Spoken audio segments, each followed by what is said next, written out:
lemony snicket. That's some lemony tea. Oh my gosh. I think all the lemon juice sank to the bottom because it's quite tart. Quite tart. Holy moly, we're here. We made it. Despite the universe's many trials and tribulations leading up to this very moment today, we're here. HEAR, bitches. We are here. Lurkers, listeners, now and later. I hope you're having a beautiful time zone wherever thou may art. I art full of... Wait, what did I have for dinner? Oh, yeah. I had a club sandwich, and it was tasty. Depressed Keanu, thank you so much for the follow. And Pidge, a.k.a. Vibing with Azariah, a.k.a. my partner in the back. Thank you for subbing for 10 months in a row. Almost a full year. Can you believe? I can't. We really made it, huh? We've been doing it. We met 10 months ago. Huh? That's exactly what that means. Let's confuse the new folks. Oh man. One of my eyes is extremely red at the moment because I dared to put some sparkle in my life and perhaps a bit of pigment of eyeshadow in the corner of my eye. And this one's absolutely protesting right now. And it hurts. It hurts. So if it just starts leaking, you know, I'm not upset. I'm not upset. It's physiological. It's above me and it's beyond me. Hi, Jess. Welcome in. So good to see you, my friend. I hope you're doing well. Oh, I'm really proud of myself because I have sort of like a structure of what I actually want to talk about. And those of you who know, I've been, you know, letting the dust settle after being unmedicated for my ADHD, after being medicated for 2 years. And the dust has been floating and taking its sweet time, settling. It's taken months at this point, but I'm finally getting to a place where ideas are happening and I'm able to create and able to like express, and that helps me a lot. Because, hello, y'all are here listening to me do my thing, which is verbally communicate and verbally like process my own thoughts about shit. And plus, we have just... I love our conversations that we have here, and y'all provide alternative perspectives that I've never even like fathomed or entertained before, and it's really valuable to me, and I appreciate y'all being here a lot. I really do, and I mean that. And I have a cat hair on my nose.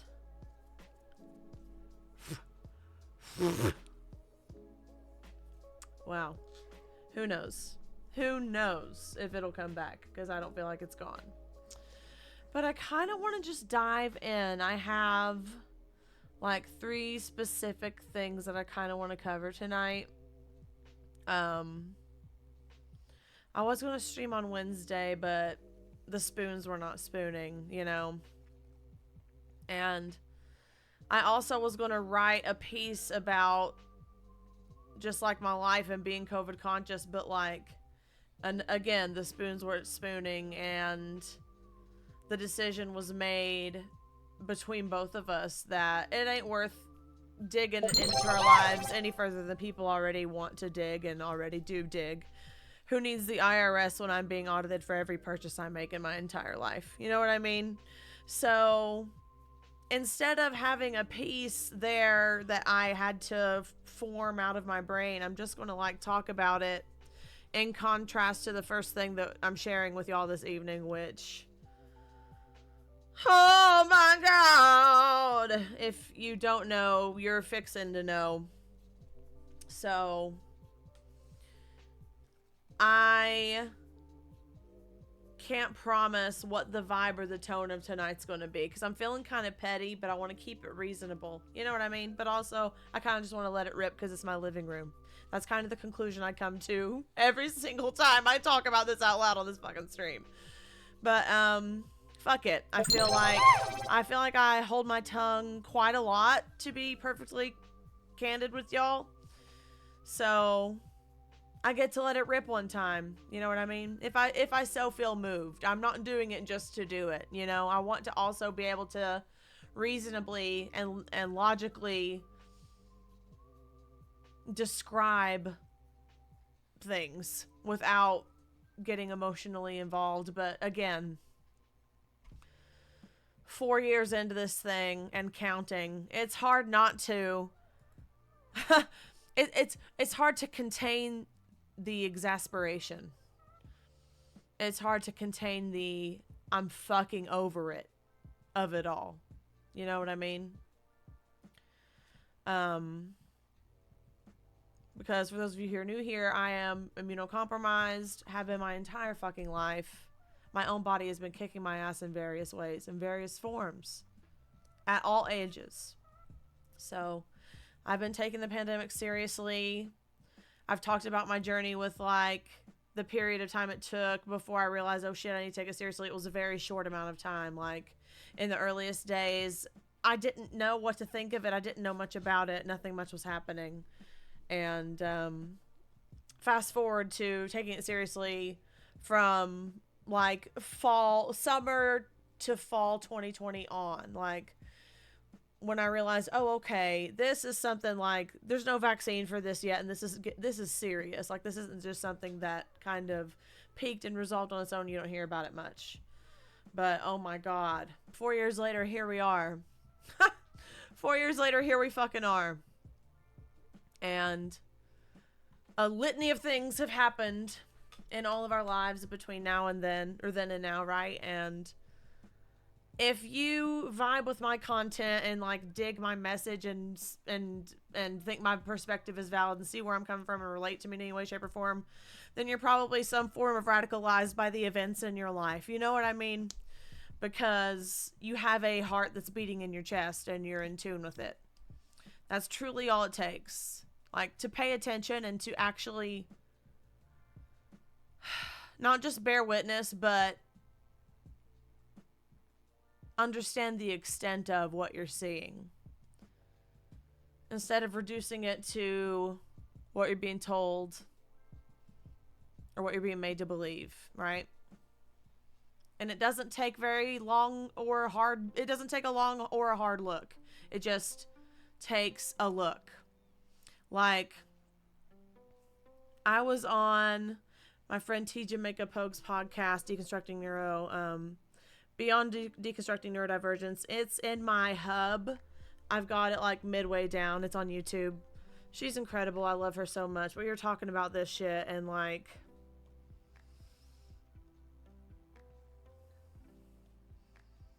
I gotta gather my thoughts. Hold on.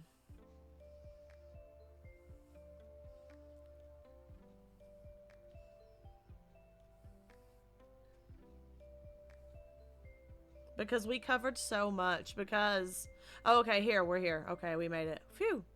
What a journey. Hi, Doc Croc. Welcome in. We were talking about, she said that she was trying to describe how she's, like, deconstructing, like, capitalism and, like, her place in it all and what it means to be neurodivergent in a neurotypical society. And she was sharing that with a family member who, you know, mentioned the word conspiracy or, like, conspiracy theorist. And T said it, like, it upset her to hear that because, like, it's frustrating that it's dismissed like that because it doesn't take much digging before you can't stop looking.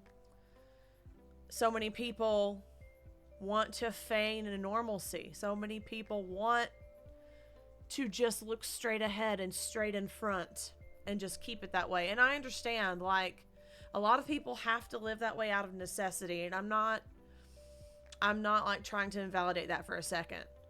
But the system is designed that way. It's designed to keep us fucking exhausted.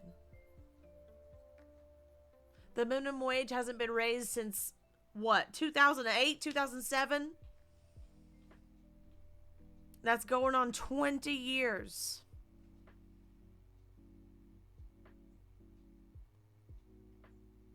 And people have to exchange more and more hours of their life in order to make ends meet, in order for the chance to make ends meet, right? Because without gun reform or COVID consciousness or awareness or anything like that, free healthcare or anything like that, it truly is a fucking crapshoot whether or not you're going to make it home most days. Especially if you're a kid in school in this country, right? So it's very much a pervasive problem that's like not going away. And some days I have to look it in the face and it like blows my hair back and it's like brighter than the surface of the sun and it like singes my eyebrows off and it's like this discordant chorus of like hellfire and doom, like, yeah, like, and I have to really temper how frequently or deeply I think about this stuff or learn about this stuff. But I want to hone in on one particular piece that came out on March 11th, my dad's birthday, incidentally, on NPR. And dude, as someone who doesn't have a choice, if I just let it rip, and I'll just be honest with y'all, before we get into this, I really need to make sure. Ooh, who do we have? Yes, Atlas. Thank you so much. Thank you so much. 5 months, holy moly. You're right, Cliche. It is big Angie making. Hi, Nugget. Welcome in, everybody. Oh my goodness. And if I miss you, I always watch it back, and I love reading the chat, so I'm going to see it. So don't stop on the account if I miss it live. I will read it, and I love hearing from y'all. Yes, do not be discouraged, Pidge said.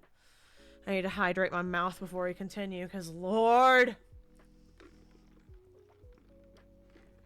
Alright, so I'm someone who has to take COVID seriously because my immune system fucking sucks.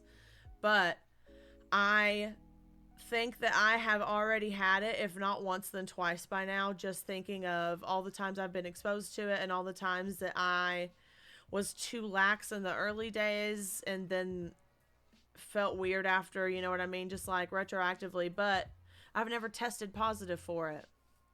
But as we fucking know, for those of us who don't have, you know, hundreds of extra dollars to spend on tests that don't pick up all of the new variants, and you have to like literally swab your stool in order to get an accurate reading now. I had the free tests, but when they were mailed to me, they had already expired by a month. Hello? Hello? Now, I don't know if it's because I'm autistic or what, and Pidge can vouch for this, but I take expiration dates extremely fucking seriously. Like with food and stuff, don't I, Pidge? Pidge is brave. He's much braver than I am. He's like, no, let's see if it passes the smell test. And I'm like, okay, that's all you, bro. I can't do that. It'll be a mess. So like, expired anything, I'm very like, no, I don't want to, you know, do that. But I know. Some of it is more for like, it's more of a sell by date than expiration date. I know. I've read the shit, but it doesn't sway or dissuade me. I just can't. It's like an itch I can't scratch. It just won't go away. So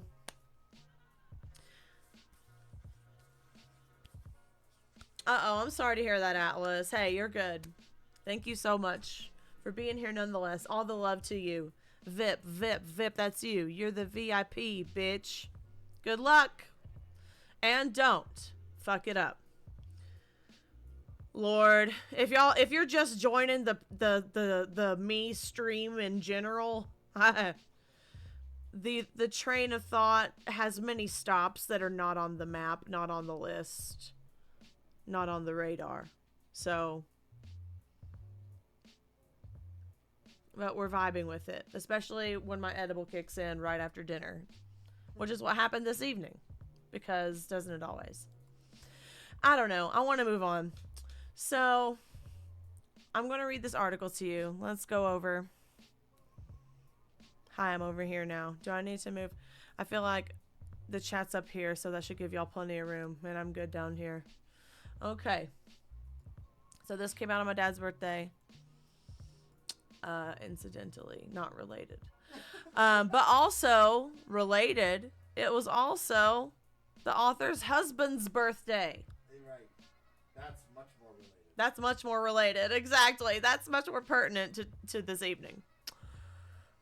Oh, Lord, y'all. This is a fucking mess. Jesus, oh my God. I'm just... My spine. I can feel my spine cringing and retracting already. All right. Let's just get into this. You're jealous? Oh, yeah. I heard that. I'm sorry. I wish I could share. Oh, yeah. We were talking about expiration dates.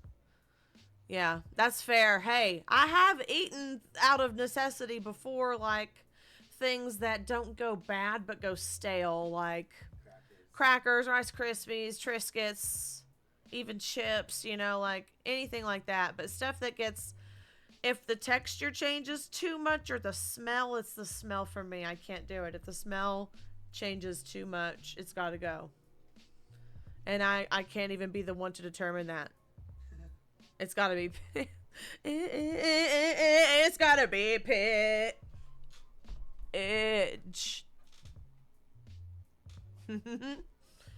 I turned my head to the left too fast and now I'm dizzy. Let's go, bitch. Alright, this is by Malaka Garib, and I apologize if I'm mispronouncing that. I don't know anything about this person because she quickly went private because...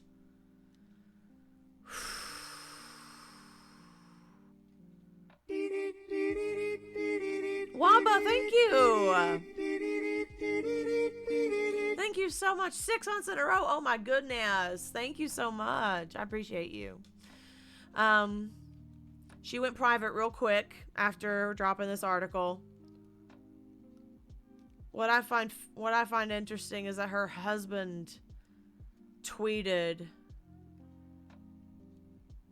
"Hi, it's me. I'm the problem. It's me." Quoting, incidentally, my favorite, Taylor Swift, /S.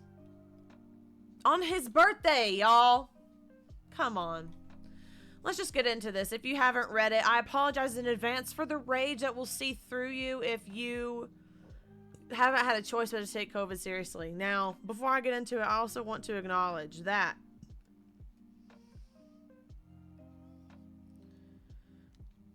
if a person in and of themselves can't find it within them to take their health seriously, that's one thing, right? Out of context of the pandemic, right? But when it comes to an airborne pathogen and shared air and things like that, and you share a home with someone who is compromised, who is chronically ill, who is high risk in any way, shape, or form, which realistically is every single person who's ever had COVID at this point, right? But no one's ready for that conversation. Your feelings about, man, I miss my old life, are perfectly valid, because guess what? So does your immunocompromised loved one. Hello? Before the pandemic, I used to get sick like clockwork. Like big sick at least twice a year, if not 3 times, with something. I got walking pneumonia like 12 to 14 months apart for 5 or 6 years in a row. And it kicked my ass. I got sick at the start of the pandemic with bronchitis, but that's the last time I've been sick like that. I did have a double ear infection in 2021 on Valentine's Day weekend, incidentally. And I had to leave Pidge's home to come to my home because I was ill. But like, aside from my IBDD, I've not been sick because I've been staying home, like, staying home when I can, but like, I leave the house every day, but I don't always leave the car. You know what I mean? Like, if I go get lunch, it's like a drive-through or like a pickup order or something like that. And like, I mask up there. I mask up anytime I have to go in public, and so does Pidge. And it's just something we've adopted. We have masks in the car. We have like backup masks tucked at the door. We have masks hanging here. We have boxes of masks on the fridge. Like, I have masks in Goosifer right now. Oh, I need to like knit her a little mask. Wouldn't that be fucking cute? Um, it's just how we've adapted to this reality, you know? And I feel like too many people are operating under the, well, until I'm affected, I don't give a fuck mentality. And I can't say that I'm surprised because, again, hyper-consumerist, hyper-individualist, capitalistic bullshit, right? Everything's commodified and everything's mine, mine, mine, mine, mine. I want the best. Fuck you. It's me and mine only. Like, no, there's no sense of community. There's no sense of, like, compromise even. And that's fucked up. But let's get into this shit. I know I've said that 28 fucking times. All right. In 2022, I'm going to zoom in a little bit for y'all. There. How's that? Good? In 2022, while I was 7 months pregnant, my husband and I got COVID. While it was a mild case for me, he had scary, lingering symptoms. Before we continue, being pregnant is already putting you at high risk for shit that you didn't even have before pregnancy. Like, pregnant people develop diabetes, preeclampsia, high blood pressure. My mom almost died having me. She had none of those problems.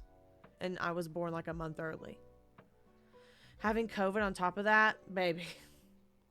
I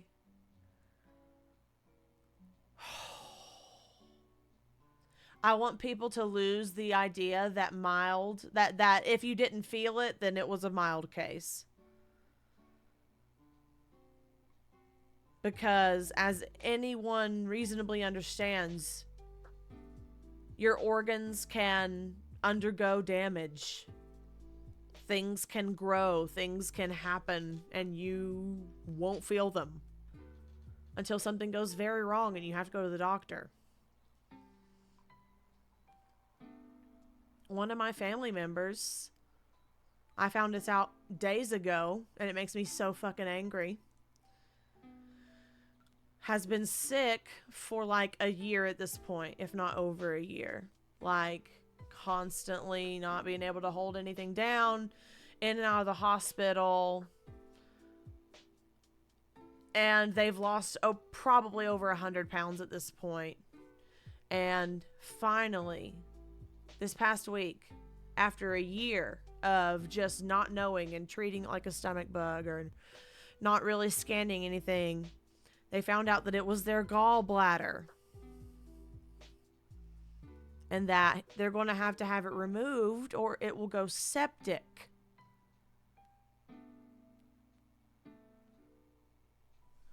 Now, even though this person was violently ill for a year, they couldn't identify the problem. And they mistreated it and like beat around the bush. If you're incurring years and years of damage and cumulative infections, but you're not feeling it, how the fuck do you know? And who has the money or the insurance to get preemptive scans? Not me, bitch.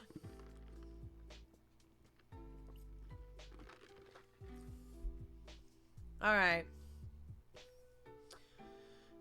He had scary lingering symptoms. He said it felt like there was an engine humming in his chest. He experienced frightening fits of insomnia and his personality changed. My normally upbeat husband became uncharacteristically depressed. Probably because he felt like absolute dog shit. Malaka. After a few months, his symptoms went away. After a few months? Months. Not days, not weeks. Months. But his fears of getting COVID didn't.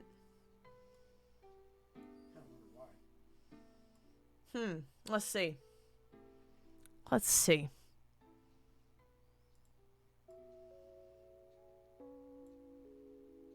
His chest was humming like an engine. He couldn't fucking sleep.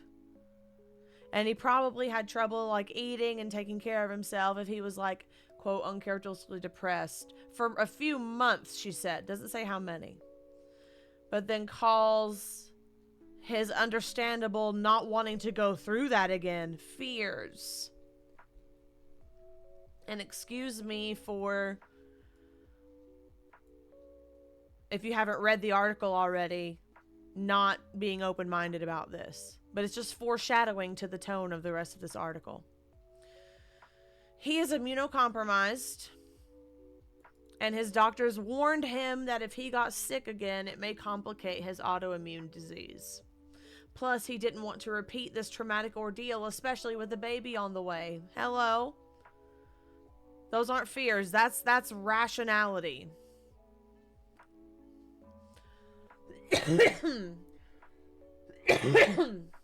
Excuse me. There are more reasons to be anxious. State and national measures to prevent COVID are falling away. Like most recently, the CDC's decision to end its 5-day isolation guidance. Yeah, that was at the start of Long COVID Awareness Month. That was really nice of them. And the disease is still very much a threat. Yes, vaccines and boosters can protect against severe illness, but vulnerable people like my husband are still at high risk. To top it off, there's a lot we don't know about the coronavirus. Oh my God, the rest of this fucking emerging evidence suggests that the neurological symptoms of COVID can persist years after an infection. Vaccines and boosters do not neutralize COVID. They do not make you immune to catching COVID. They do not lessen your chance of becoming infected with COVID. They lessen the severity of your infection. They lessen, then, therefore, realistically, the likelihood of you being hospitalized. That's all we got right now, folks. Sorry. I'm not fucking making them, but like as a globe, that's what they've come up with in 4.1 years, right?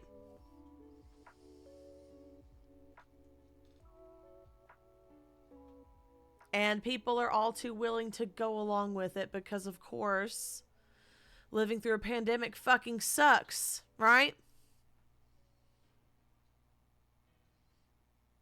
But moving on quickly becomes denial when you put other people at risk.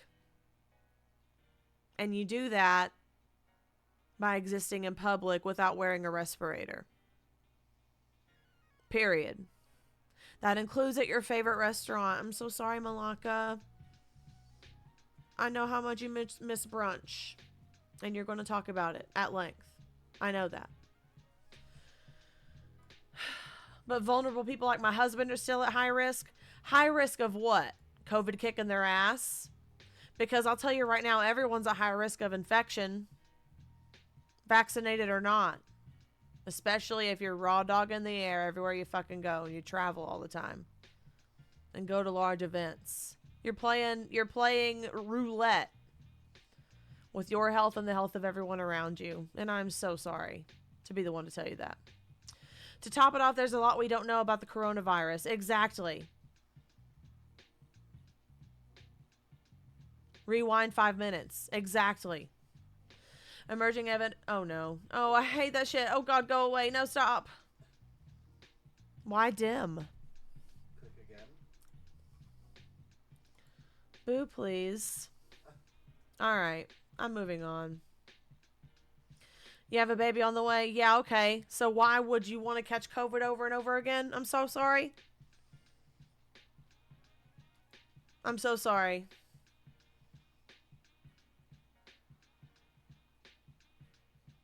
You are fucking with your baby's future. Sorry. Hope brunch is worth it, Cheryl. There are more reasons to be anxious. Yeah, okay. Persist for years after an infection. So she understands. She understands that it's not a cold, so that's not the flu. She says it herself. And yet. So while the rest of the world seems to have moved on from the pandemic, in our house it is still 2020.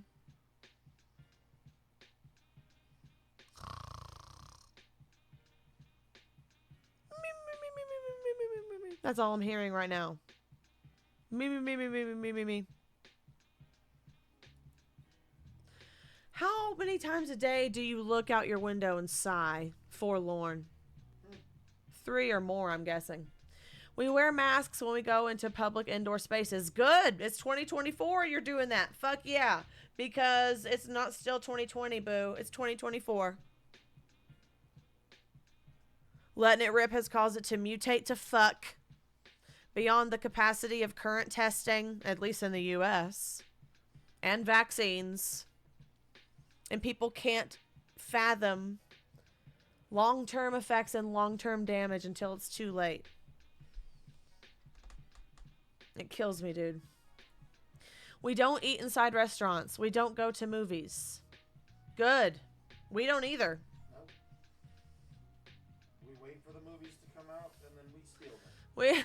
Arg, matey, is how we enjoy our movies. Arg, are you ready, kids? And as far as restaurants go, in our 4 years of being together, it'll be 4 years in June 2020. We have been in a restaurant probably 3 or 4 times at most. And 2 of them were close within one another, like when we first met, you know? So like we don't go like shopping, we don't go to movies, because fuck that shit. They don't have subtitles and you gotta ask for that sticky fucking handheld thing. No thank you. Burn them onto the fucking screen. Give me a break, right? We don't do any of that shit. We save a fuck ton of money by doing that.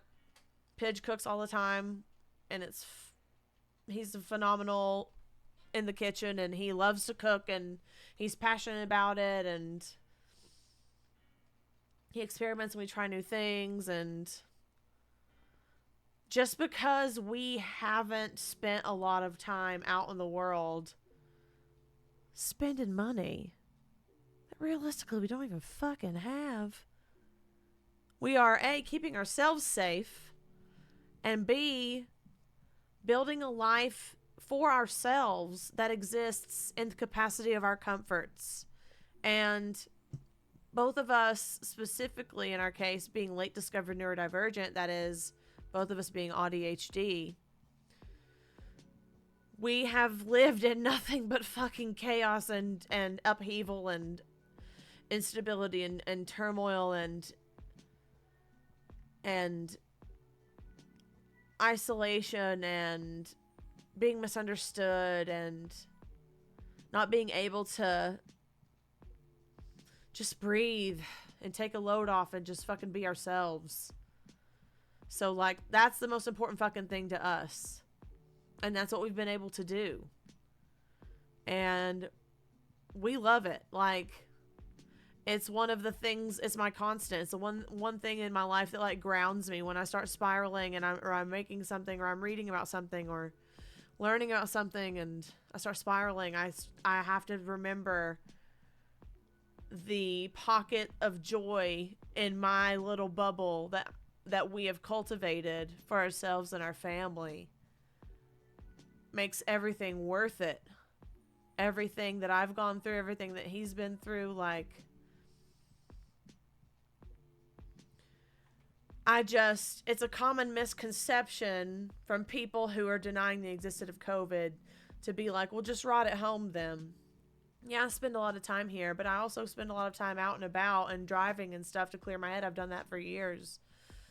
And my life is still rich and full of love and full of peace and comfort. And bitch, I've earned that more than. And so has Pidge. And we value that a lot. And I'm sorry that y'all who laugh at people like that can't be alone with your thoughts or your people. I'm sorry that your space isn't safe to do that, but mine is, bitch, and I'm going to enjoy it. Sorry. We have people take COVID tests before they enter our house. That's incredible. Good. All this leaves me feeling torn between 2 emotions. I want to keep my husband safe and healthy, but I also want our old life back. What about you? What about your child slash children? I love how you don't think this affects you. But it affects you because you're married to someone who it affects worse, potentially. But if you keep gambling with infections, eventually you'll be high risk too, whether you know it or not. And it's not the people like me's fault who are pointing this out to you. Redirect your anger, like I say all the fucking time, dude. But I'll say it again because it bears repeating. Redirect your anger to the source of the problem, not the people who point the problem out. Because we're tired of it too, bitch. We're over it too. Trust me. I grapple, like, when I'm just like spiralville.com/me, right? Sometimes, and especially here lately, I've grappled with,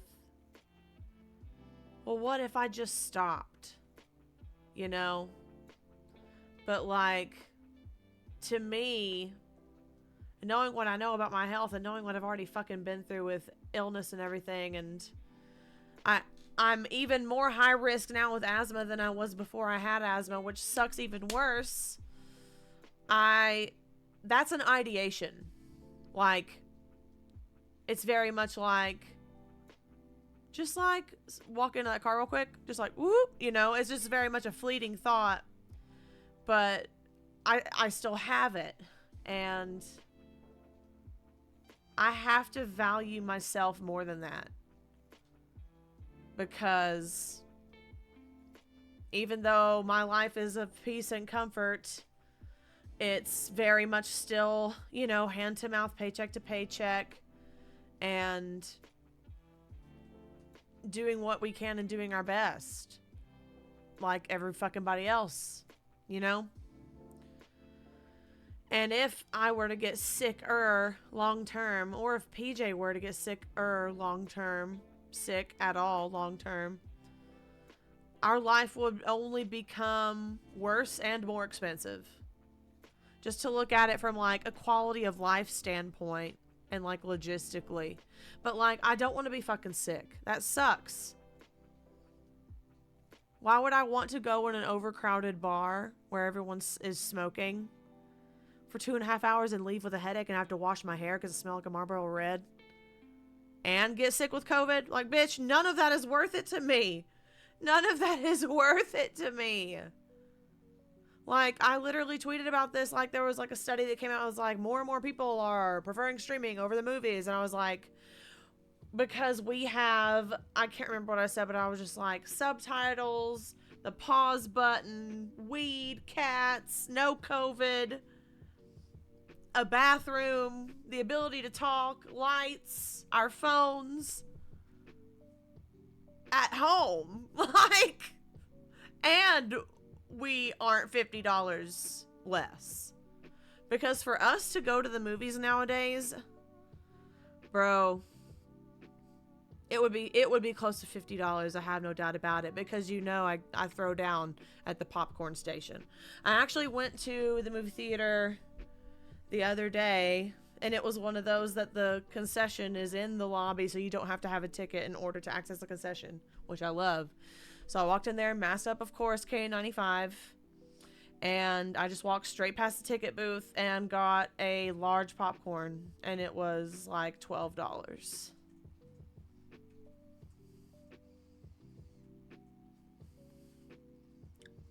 But listen, all right? I haven't sat my ass at a movie theater since probably 2019. Whenever the live action Lion King came out. I think that was the last movie I saw. But my brain is made of a Swiss cheese trapdoor, so I don't fucking know. Maybe that's a lie and I don't mean for it to be, but I'm just saying it's been a while, okay? It was an indulgement. And it was very filling, like a meal. Let a bitch live, right? Okay. A family problem. It feels selfish and trivial to say that amid my husband's plight. Okay. Okay. Action. It feels selfish and trivial to say that amid my husband's plight. He is terrified that if he gets COVID again, it will be as harrowing as the first time, and it could trigger a flare up of his chronic illness. Absolutely fucking valid. I see no issues with that whatsoever. What's the deal, ma'am? What's the problem?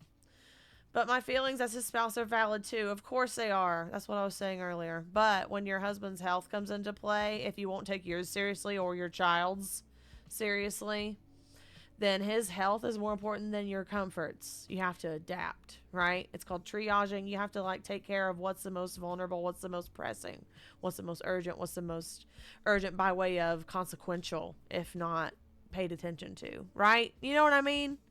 Like, bitch. Hi, I'd like to place a to-go order, please. Yeah, my name's Malaka. You know, Jesus Christ. Whew. Okay, she talked to a neuropsychologist at Vanderbilt, or he said this about something else. I don't know.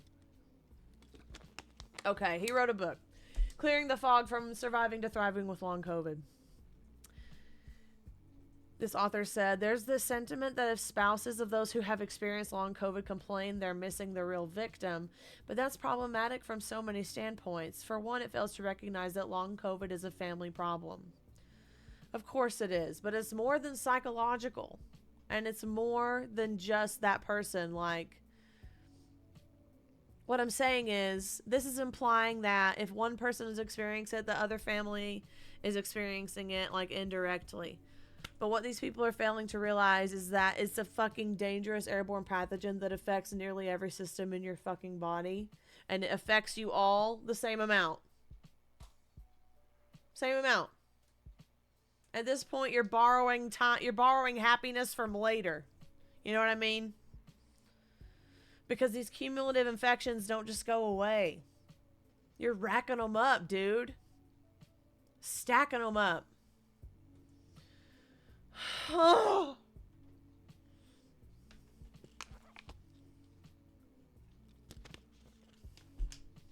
Jackson has seen how one partner's experience with a traumatic bout of COVID can affect the other partner firsthand. Every other week, Jackson meets with a support group for family members of people who were critically ill with COVID. Many of the participants are women who are having to negotiate their husband's fears of socializing, traveling, or even going to the doctor.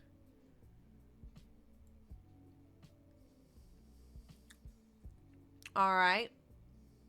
I'm just going to continue. And then I'll go back. As a result, the women tell Jackson that we used to live this really full life, but fear of going out has truncated our lives so much. I can relate to that. My husband and I used to host big parties, go to concerts, travel on a whim. And now we can't do those things without seriously considering our risk of getting COVID. I mourn the life we used to have, and I know he does too. Okay.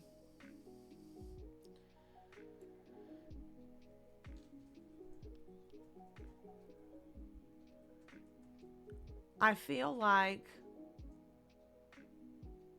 this isn't contextualized. By reducing it to a fear of socializing, traveling, or even going to the doctor, it's giving hypochondriac. You know what I mean? It's giving tinfoil. It's giving irrational. You know, the tone is just a little dismissive. I'm so sorry. I have the captions. They seem to be working on my end, but they don't work on mobile for what it's worth, but I'm sure you know that. You might need to refresh them because they were not working the other night, but they're working on my end. I apologize. Let me stop them and start them again. Hold on. Okay. They have been restarted, so hopefully that will help. All right. Fear of going to the doctor.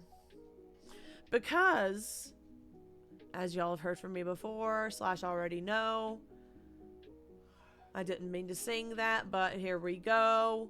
Going to the doctor is not safe for immunocompromised or high-risk people because doctors and nurses don't take COVID seriously. And there was like a study that came out that I saw on Twitter today that was like, even doctors that have long COVID aren't taken seriously by other doctors when they go to other doctors about their long COVID. So that's where we're at. And then we have publications like The Guardian and the New York Post coming out with articles about long COVID not being real on Long COVID Awareness Day.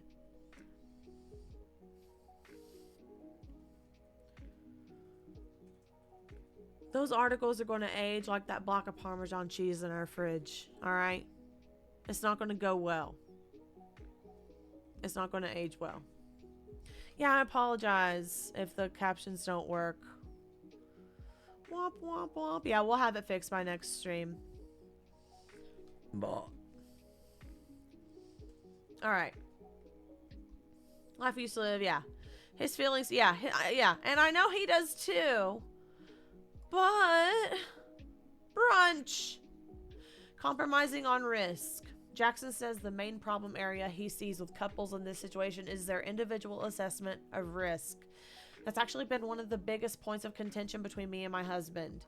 It's been hard to agree on a set of responsible COVID protections for our household. I don't think it would be terrible, for example, to eat inside a restaurant every once in a while. But he says there's still a possibility we may bring COVID home from our outing, and that scares him. It's a fair concern. All right. So, this is a conversation that I started on Twitter the other day that I'm going to continue right here, okay? And this is a hot take. Hot take alert. Hot take alert. Hot take alert. You've been warned. I'm not even saying that this author is like this, all right? I'm not. But this reminded me of people who are. So take it that way you will. People who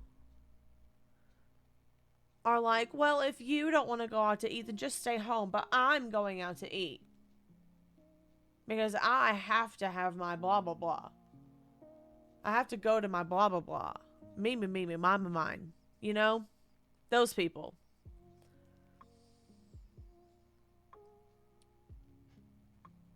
Why do they defend that need so much? And in the tweet that I tweeted about it when I tweeted on Twitter, I said that a large portion of people, but I think I'm going to revise that to just a portion of people because a couple people got triggered and I wonder why that is.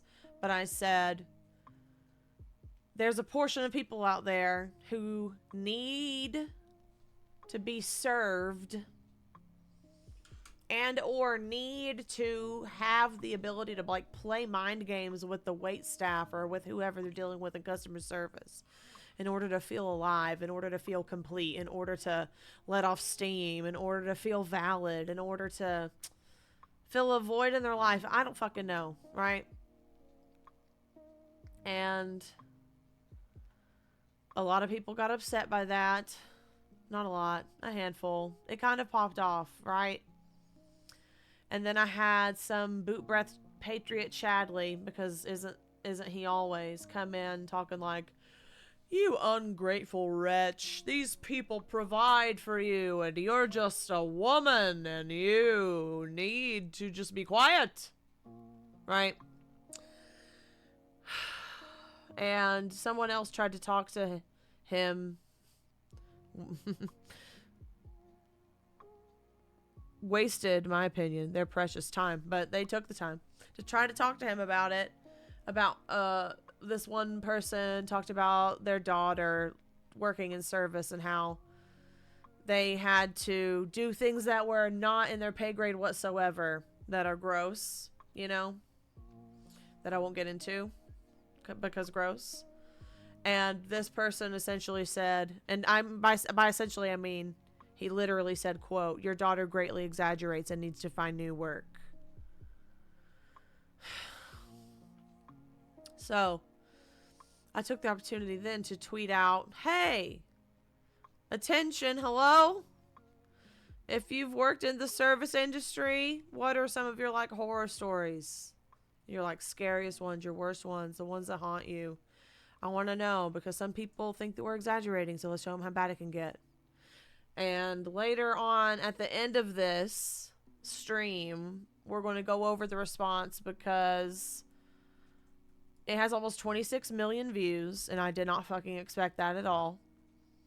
And almost 10,000 responses with quote tweets and fucking replies. So I want to scroll through some of those and read some of those to you. But if they're gross, I'll try to spare you. But you can scroll through that thread and find it's just like a treasure trove of fuck, I'm sure. I haven't read it in several days by now. But, yeah, I don't even know where that was going. Let's get back to it.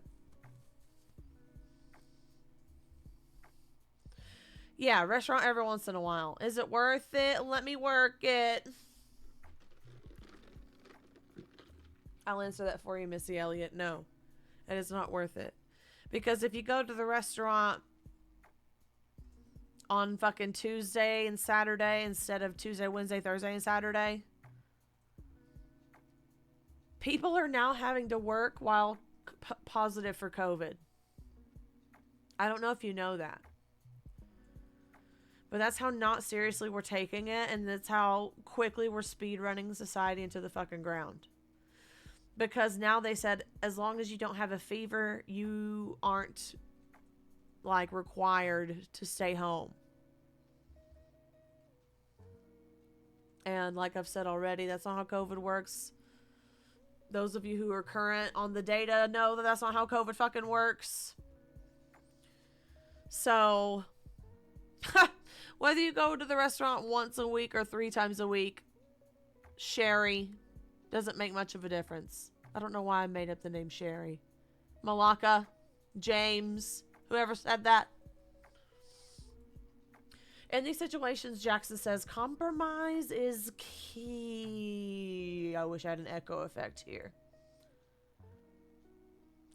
The best outcomes in relationships are when partners with polar extremes of safety move toward the other in a way that is a little bit uncomfortable for them. For me, this is what compromise means to Malaka. That might mean being okay with dining al fresco most of the time. What does that mean? Outdoors? Outdoors? Someone look it up. I don't have the spoons. Because what's your idea of compromise? Hi, Bukali. I'm gonna look it up real fast. Al fresco dining meaning. Yeah, outdoors. You're right, Paige. Yeah. Hannah, thank you so much for the sub. 6 months. Let's go. Alfred fresco. Alfredo. Fresh Alfredo is what it means. Outdoor Alfredo. Band name called it. Hold on, I gotta put it on the list. What was it?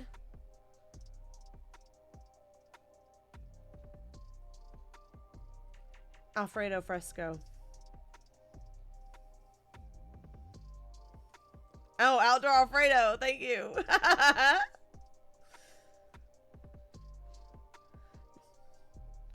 I'm just looking at other ones that are good on here from recently. Let's see. Toad meat. Tetris laundry. Autism pork. Hot dog paradox.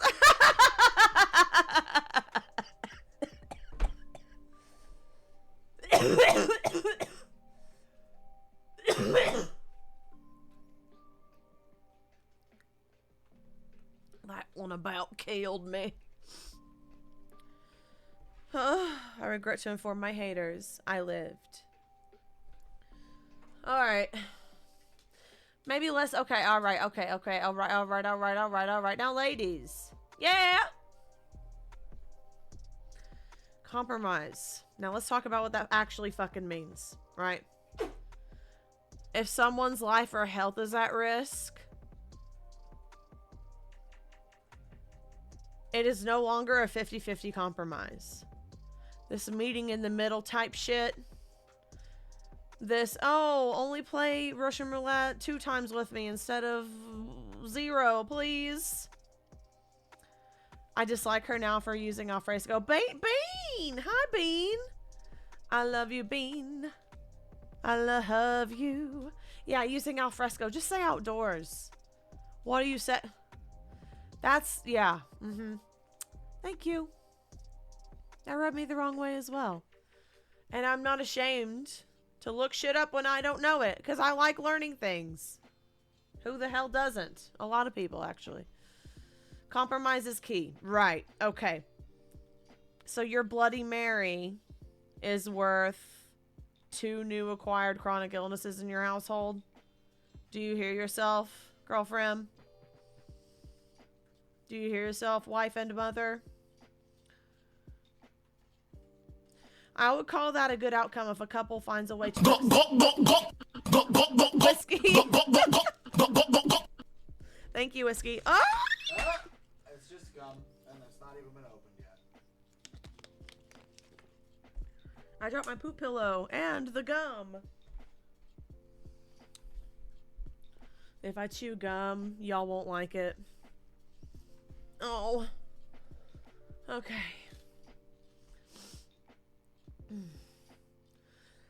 Excuse. Compromise, right.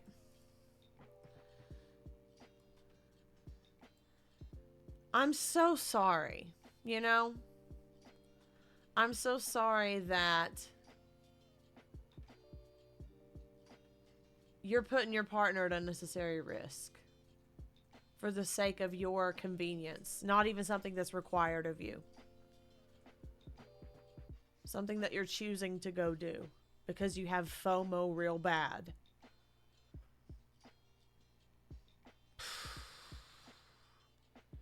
This is shit you put in your journal. You're right. This is not shit you publish on NPR. Wets for short. Whatever that fucking means. This article gave me the wets. I had the runny wets after reading this bullshit. Please dust my wets. Please dust my wets. Alright, let's move the fuck on. I'm heated. Unpacking anxiety. I told Jackson that I want to be more supportive and empathetic to my husband's needs. Is that true? That's why you wrote this article? No, you don't. No, you don't. But sometimes it is tricky to parse out what is a valid health concern and what might be anxiety. Can you shut the fuck up?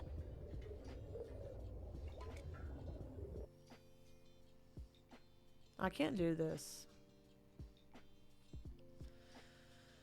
What in the gaslight, gatekeep, girl boss, guck bullshit is this? Even after everything you said up top. My husband is immunocompromised and already chronically ill. He's been through traumatic experience, especially with a baby on the way. He could get, severely ill if he get this. COVID can persist for years. But some of that could actually just be your anxiety. I tried to channel Drew Barrymore there. I probably did horrifically. The reality is that if he gets COVID again, he could get really sick. So some of our efforts to protect our household from the coronavirus are warranted. Which ones are not? Which ones are not? There are moments when his measures are unnecessary. For example, when he wears a mask outdoors and no one is around. When I bring it up, he gets defensive.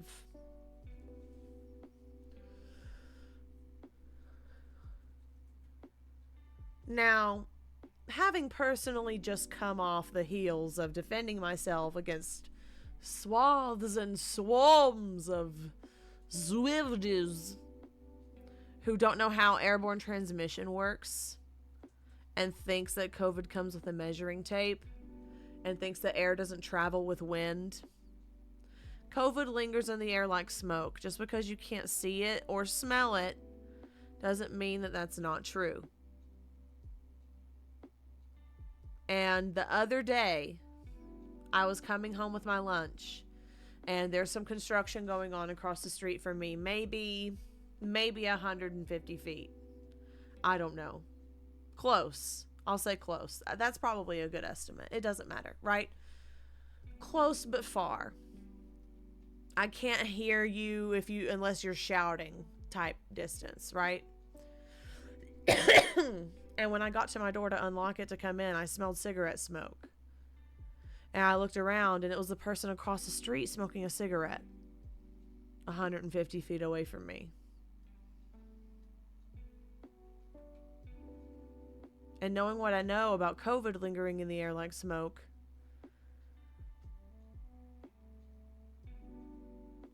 my mind went bloop. And like, I had that thought of, oh my fucking God, what? Like, I was kind of shook that I smelled his cigarette. And it wasn't a particularly windy day either. What I'm saying is, bitch, molecules travel. And it sounds like COVID has run him through the ringer already. So yeah, if he's outdoors in public, when you say nobody's around, do you mean a parking garage and no one's standing on your floor?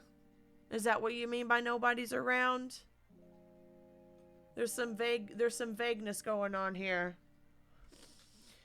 That's a hard conversation to have with long COVID patients. Many of them feel like they've been gaslit in the medical community and in the marriage community, and have had to defend themselves in the context of people not believing that long COVID is real.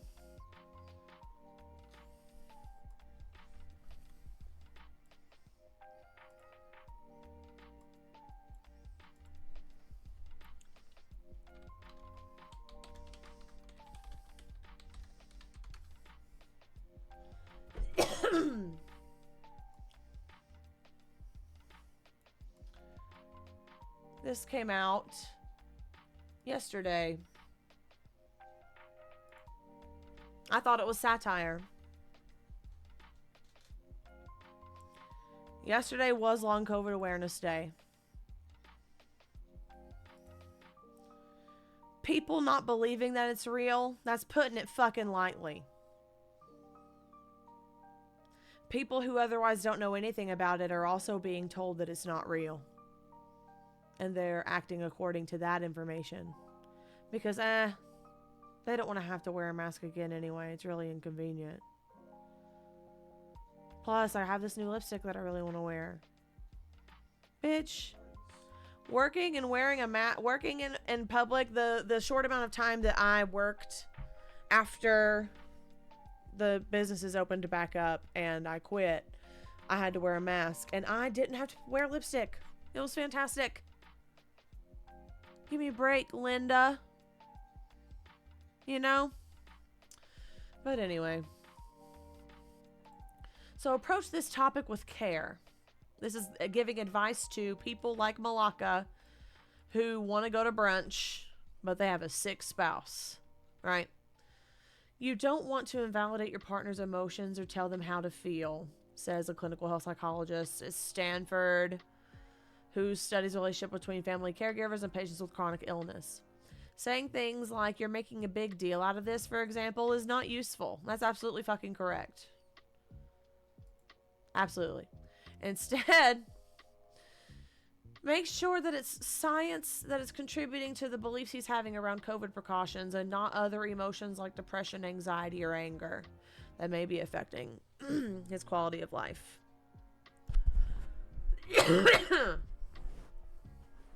So, like I said, those of us like me and people who I follow and people in the COVID conscious circle do follow the science. Follow the data. Pay attention to the wastewater levels. Pay attention to hospitalization levels and percentage of ICUs that has COVID patients in them across the country. We pay attention to this shit all the time. right? We're not operating out of fear. We're not operating out of virtue signaling. We're not operating out of being a sheep. Y'all are just bending over every which way to justify your lack of giving a fuck about neither yourself nor the people around you. You absorb that discomfort on your own. Oh, I told Jackson that's not an easy thing to communicate, and he agrees. Sometimes people have a hard time considering something when a spouse brings it up because it may sound like lecturing or nagging or come with emotional baggage from the relationship. That's where a therapist or couples counselor could help, especially one who has experience working with patients with long COVID or chronic illness and understands the science and high stakes. They may be able to help my husband step back, be reflective, and say, maybe my anxiety is getting tangled up in this.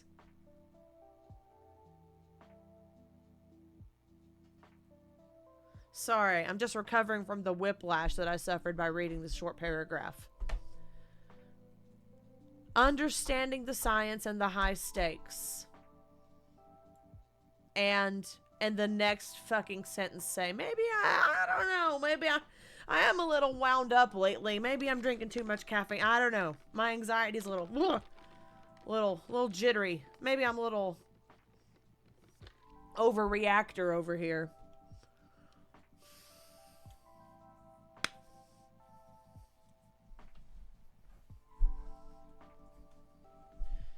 Hold on.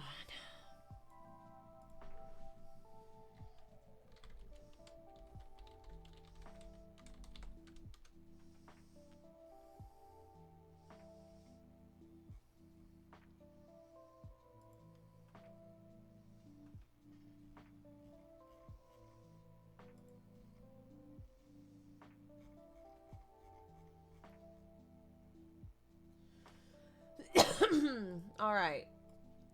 So this is one of two things that I was looking up just now. So I showed you this one already from yesterday. This one came out the day before that. Same publication, New York Post. No such thing as long COVID, says a random Australian health agency. It's an unnecessary fear. Very gaslight gatekeep girl boss. However, they also, that very same day, fucking posted something about long COVID being on the rise. It was either them or the Guardian that did that. But what I'm getting at and saying is they're muddying up the waters on purpose at this point. The same publications are doing this. And I don't understand why no one is taking them to task, why no one is asking them to come correct, why no one is giving them shit for putting out bullshit, confusing garbage. And I think that that's part of the shift that we're experiencing in understanding the reality of COVID. Like, I think this is a part where we are in the process where it's right before the public accepts it, like, at large. And they're just throwing out bullshit and seeing what sticks, because there's just more and more unignorable data coming out about long COVID and long-term ramifications and effects and shit that we didn't know a year ago, shit that we didn't know 6 months ago, and just more instances of shit that we've known the whole time but no one wants to accept, like it being airborne. Hand sanitizer doesn't do shit with airborne viruses, right? So it's a lot. It's a lot. The gaslighting is so fucking real. I think this is them before their next move is going to be, well, wow, all this stuff is now coming out all of a sudden out of completely nowhere. We had no idea. We had no way of knowing. How could we have known? Don't even worry about all that time that we spent dismissing and defending capitalism and dismissing long COVID and saying it's fake and, you know, tens of millions of people, if not hundreds around the world at this point, experiencing this in various forms. They're all wrong. All of their experiences are invalid. evil laughter that I can't do because I have asthma. Keep communicating. Yes, it was The Guardian. You're right. You're right. Pick your cliche. They nailed it. It's not real, and then long COVID on the rise. It was them. Thank you for clearing that up. Sometimes I feel like I'm at an impasse with my husband on this topic, so I don't bother revisiting our restrictive COVID precautions. But another clinical psychiatrist at Johns Hopkins who specializes in mental and behavior problems says, always keep trying to communicate. If one way doesn't work, try another way. Oh, here we go. I had to I had to turn off the phone and look away and take time reading this the first time, and this is just so fucked up. All right. It could be writing a very heartfelt letter. You might say, I love you more than anything. I want our family to do normal things. And I'm worried about you. Worried that your life has become so much about avoiding COVID.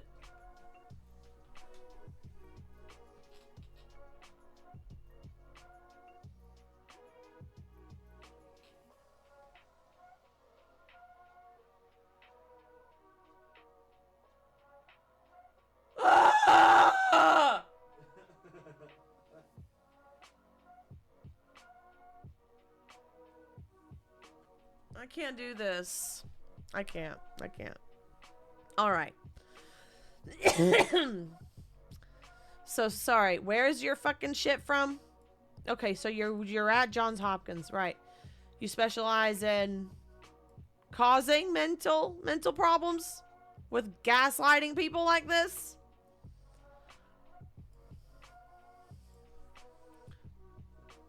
This is what you say to someone when you're giving them an intervention. You know what I mean?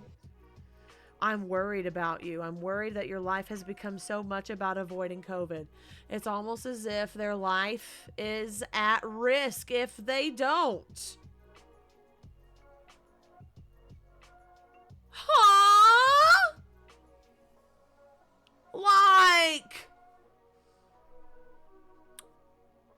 I'm so sorry. I'm so over it.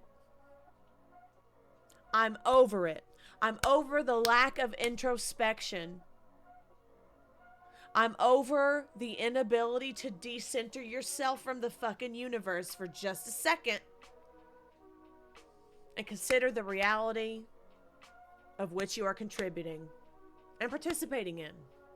You know? So, forgive me. Forgive me for indulging in whatever outburst my body wants to do in whatever ridiculous moment. It's my living room. I don't care. I don't. This is fucking ridiculous. Why? Again.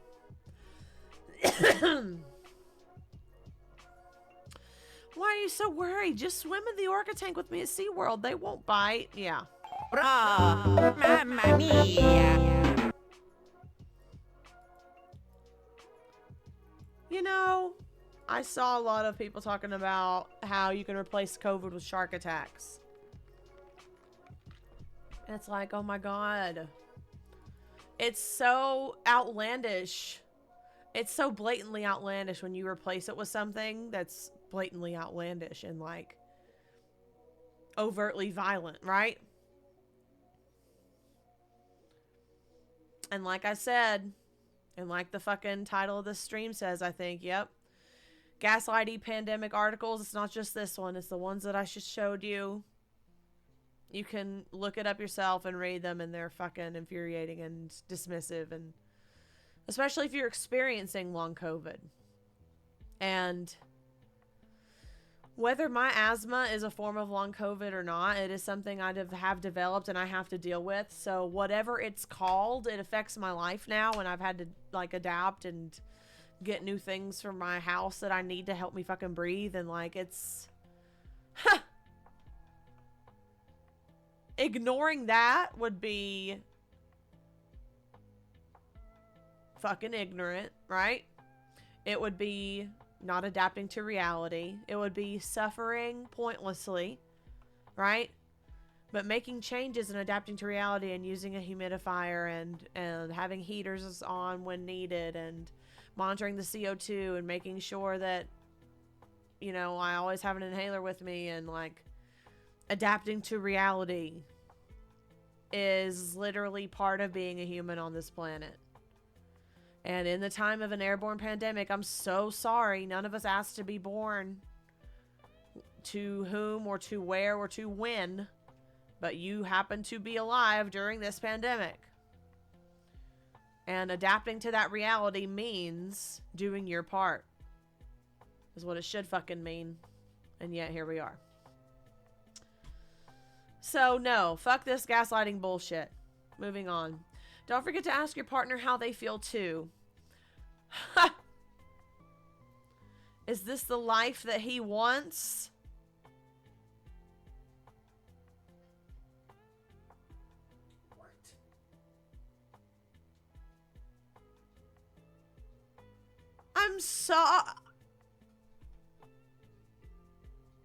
I'm so fucking sorry, actually, Malaka.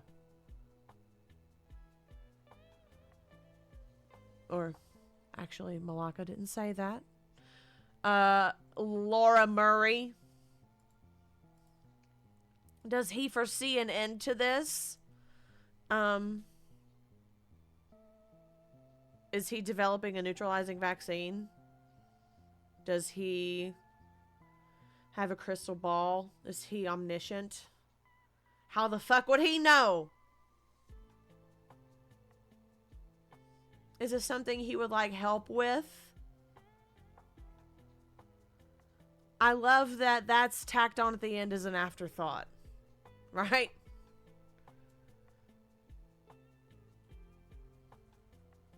It's giving Kanye West interrupting Taylor Swift. It's giving, I'm gonna let you finish with your chronic illness and whatnot, but have you ever asked yourself, is this the life that you want to live? Oh, so you just expect to wear a mask forever, huh? Do you not foresee an end to this at all? Do you plan to live this way forever? Or, I don't know, is this something you want help with or whatever?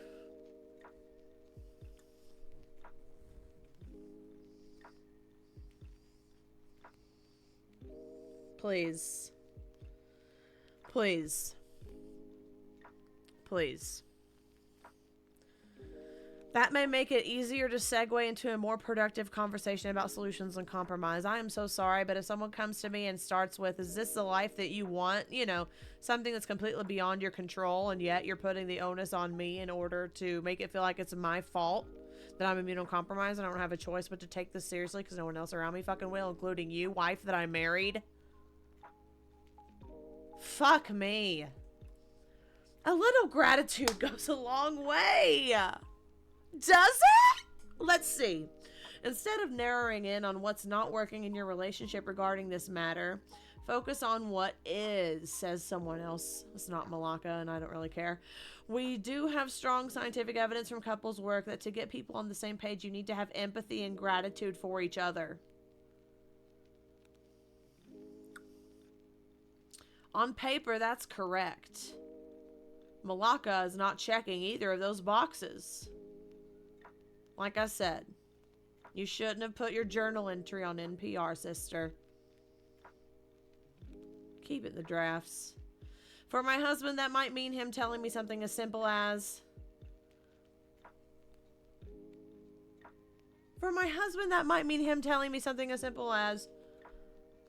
I thank you for taking all those precautions for me. I know you're doing it to take care of my needs, and I really appreciate it. And for me, that might mean thanking my husband for overcoming some of his COVID fears so we could go on vacation with our son. One of these things is not like the others. Listen. This is so completely self-unaware. Painfully so. And if the tables were turned and her husband wrote this about her and released it on her birthday, she'd be fucking shattered, probably. I would.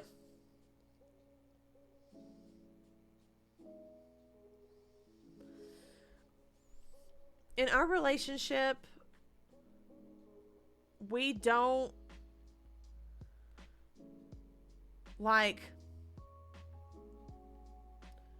it's truly something that we don't have to even think about anymore. It's become second nature. You know what I mean? Like, anytime that either of us forget to grab a new mask or whatever, we always double back. It's just, it happens as frequently as for me forgetting my fucking keys or forgetting my phone. It's not, you know, it's not something that we wring our hands over and think about, well, what am I giving up? What am I giving up by wearing a mask and staying home and saving $150? I'm missing so much.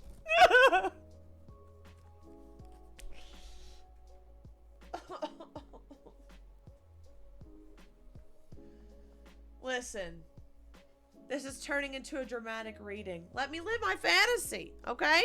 Again, my living room, my fantasy. Here we go.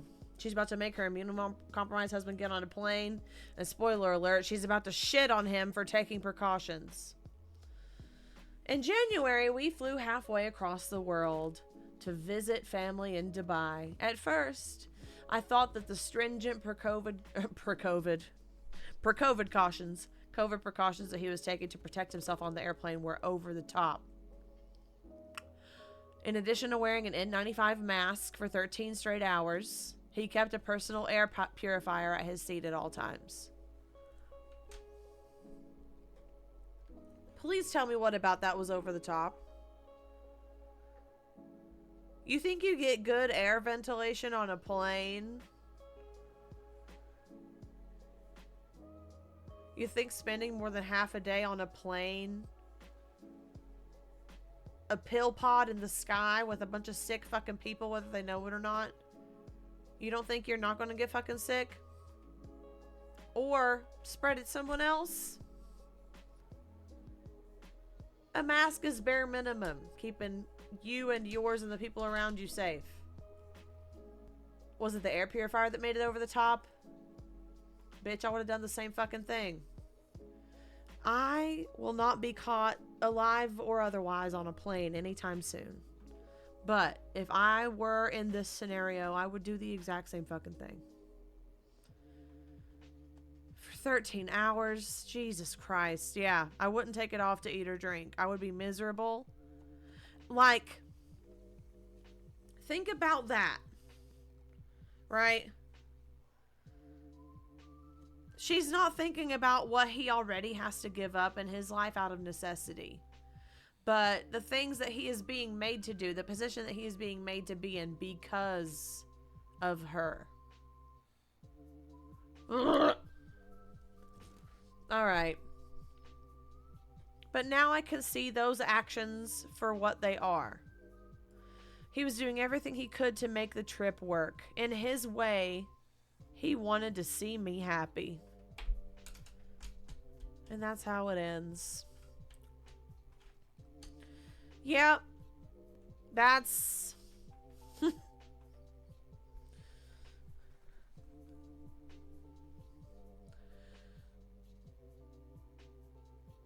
I'm so sorry for this guy. I'm so sorry for every single person who's in this impossible position with people in their life. Like, I have a lot of mutuals who are immunocompromised and or are COVID conscious or whatever in any capacity, and they live in really like hostile home environments where no one else takes it seriously, and they have to like mask in their own home at all times because their roommates don't care, and like they still get sick, and it's just like, Jesus, it just makes me even more grateful for what we have, what Pidge and I have. And it's easy for me, like, I uninstalled Instagram, like, going on 2 years now. I reinstalled it for like 5 minutes the other day. Realized how dastardly of a mistake that was, and I uninstalled it again. But I left it for a lot of reasons. A lot of people were just pretending, and I just felt myself spiral more and more with like this feeling of FOMO that Malaka was talking about. That fear of FOMO is completely valid, by the way. Like, of course I grieve the ability to just go and walk around a Goodwill and look around, or like a library, or, you know, piddle around on a little street with like little shops and walk around and just be. And of course I miss that. But it's more than that. Because it's also, out of necessity, I can't safely access healthcare. And I was telling my mom about this the other day. And I told her, unless a bone is sticking out, I ain't going. And she was like, yeah, I can't say that I blame you, because I told her about how, you know, there's no precautions or anything, and everyone's sick with fuck knows what, and everyone's just toddler coughing all over each other and on stage. And we're just accepting that now. Is it worth it, y'all? Is it worth it to grind yourselves into bone powder and pay all your bills just to have enough left over to get your nails done and go to the fucking movies and then catch COVID and do shit? Like, I don't understand the need to claw on to normalcy for dear fucking life, because I did that shit for like 28 years. And it was nothing short of miserable.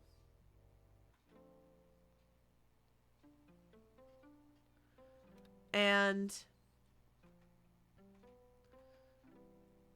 when the pandemic happened, I truly lost the ability to exist out in the world. And I've had to build my own rich world and like familiarize myself with my inner world and be at peace with my own company and do a lot of introspection and fuck shit, right? That's hard and difficult and messy, and no one wants to do it, but it was forced upon me. And I think people have to go through a bit of that in order to come to terms with the reality of this pandemic. And instead of being willing to do that, they're just pawning off their discomfort onto the person who's giving them the information. Trust me. I've got the fucking block folder to prove it.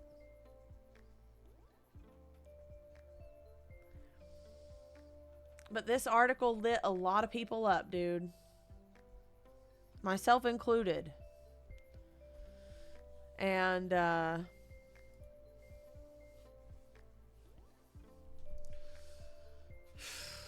don't know, dude. This article in particular was really invalidating, and like, it's been a long time since I've experienced that in my life, like in my immediate life. So it put me back in a time in my life where I did experience that, and it was literally triggering to read this shit. And then it got me to thinking about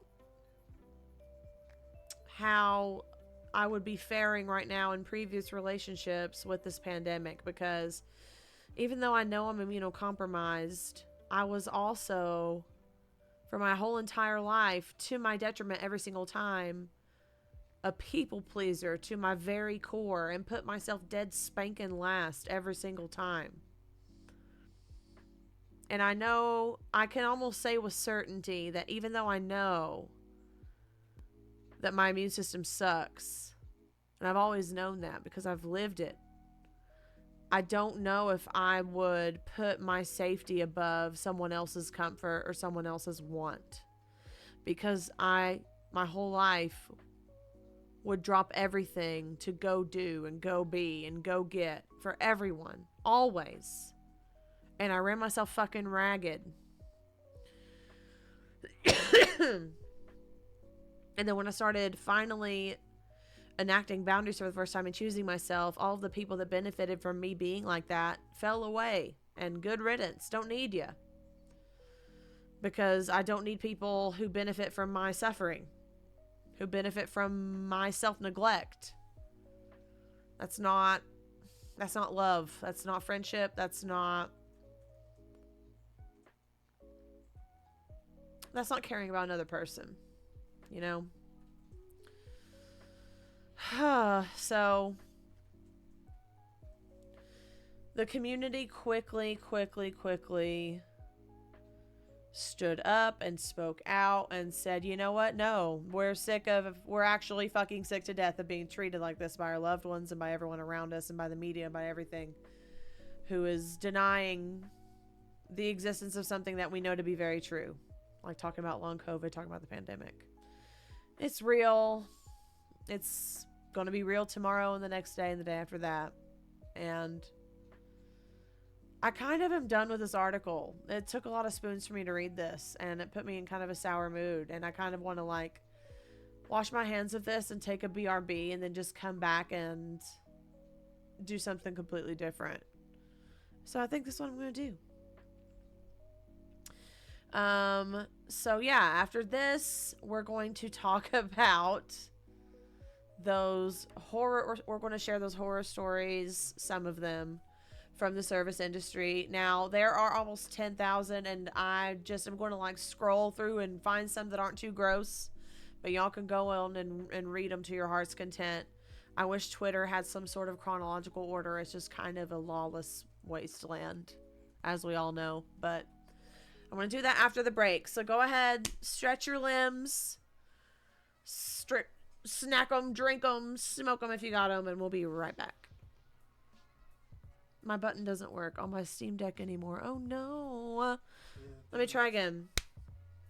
We'll be right back. Hi. Welcome back, y'all. I have Snick.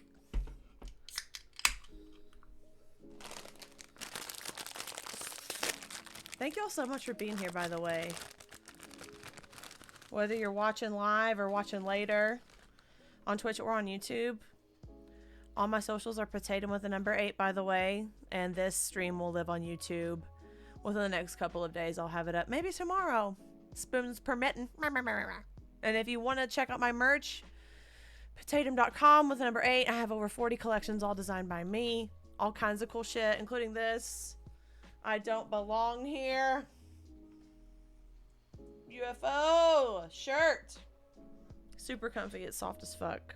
And that's important because if a t-shirt is uncomfy, I avoid it until it's laundry day and I have nothing else to wear. You know? I'm very, very that. My Coke is a little bit frozen because I had it in the freezer for too long. Oh, well. Alright. So, I didn't know that this tweet was going to take off whatsoever.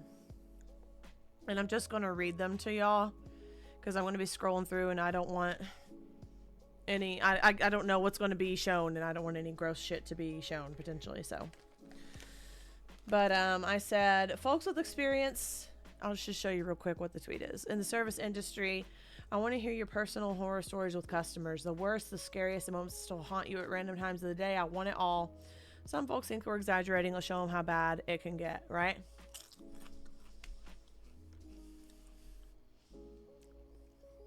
Holy shit. Some of the ones that I read blew me away. Now... I'm going to spare y'all from the gross ones, and my earring just broke. My teeth fell out again. 3rd time this week. I'm going to spare y'all the grossness. But yeah, I'm going to read a lot of rage-inducing ones. And fix my earring as we go. Because some of these are outlandish and outrageous.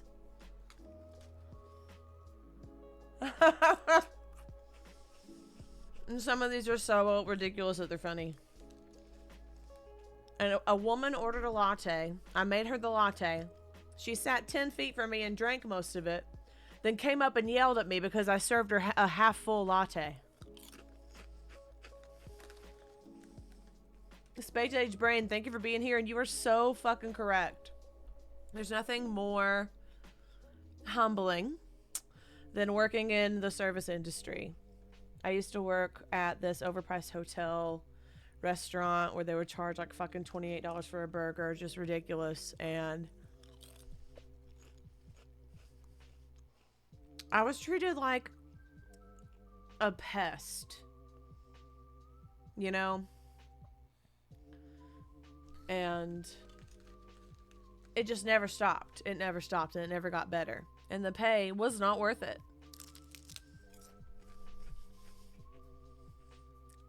I saw someone's response the other day. They said that a woman tried to hit her with her car because she had to wait on fresh fries. And she had her kids in the car with her.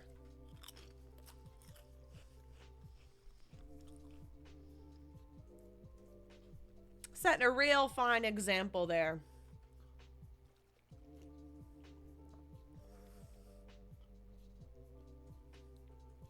Oh my god. This one's awful. How about the time I had a large party celebrating the mom of the family, and she face planted and died of an aneurysm at the table in front of everyone? Absolutely traumatized. And they made me work the rest of my shift afterwards too. Because of course they did. Because they're short-staffed. Come on. We need you, Rebecca. Jesus H. I'd be like, fuck you, I'm leaving. I'm done. This is, yeah. Damn.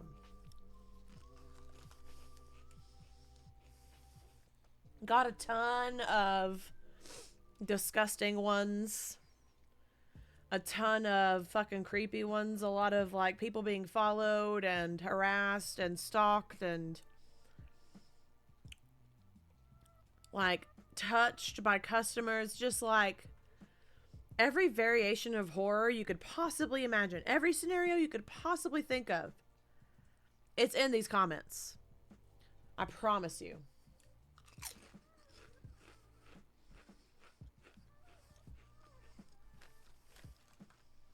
A lot of these are yikes, so I'm rolling past the worst ones.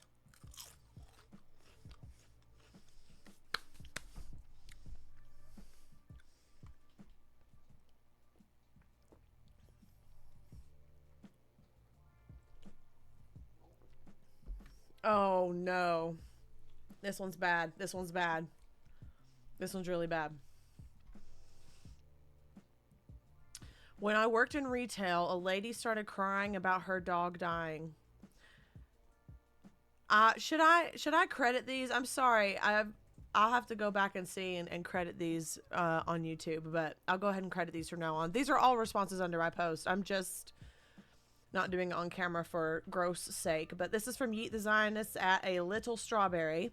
When I worked in retail, a lady started crying about her dog dying. It was so sad, I almost cried too. Okay, this one's bad. This is bad. This is really bad. But then she started detailing all the traumas she had ever been through, including her nephew brutally unaliving her sister and filming it. Then she showed me the video.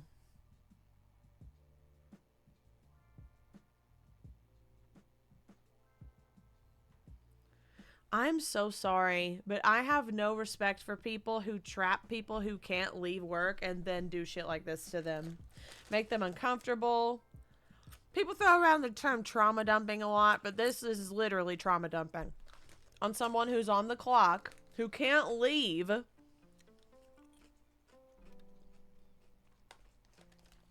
Why do you have that video? Why are you showing people that video?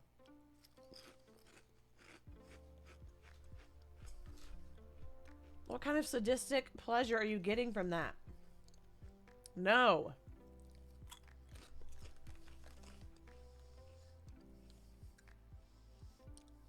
These are all bad.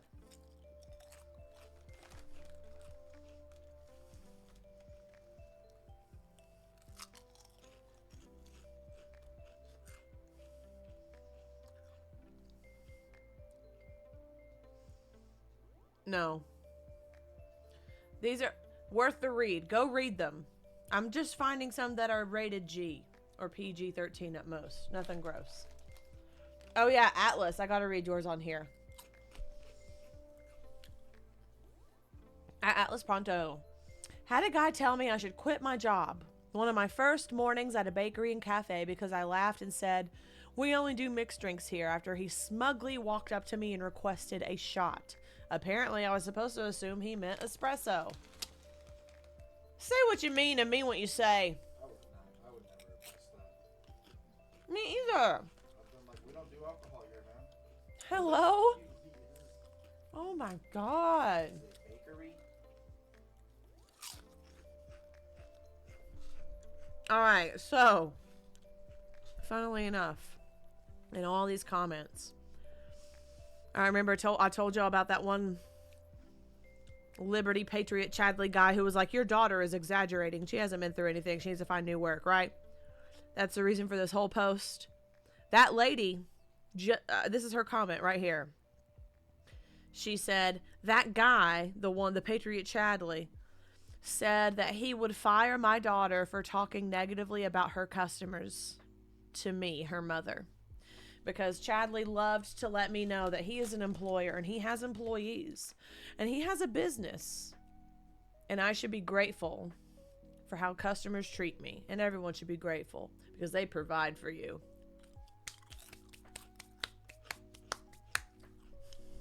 They provide trauma and horror stories, as we've seen. This is by and large my most popular tweet ever. And it's for good reason. It's because these stories are common, frequent, and fucking horrifying.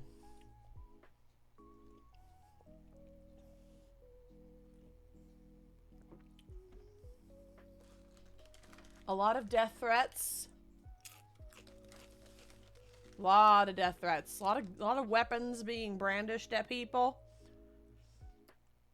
Jesus Christ, that's never happened to me.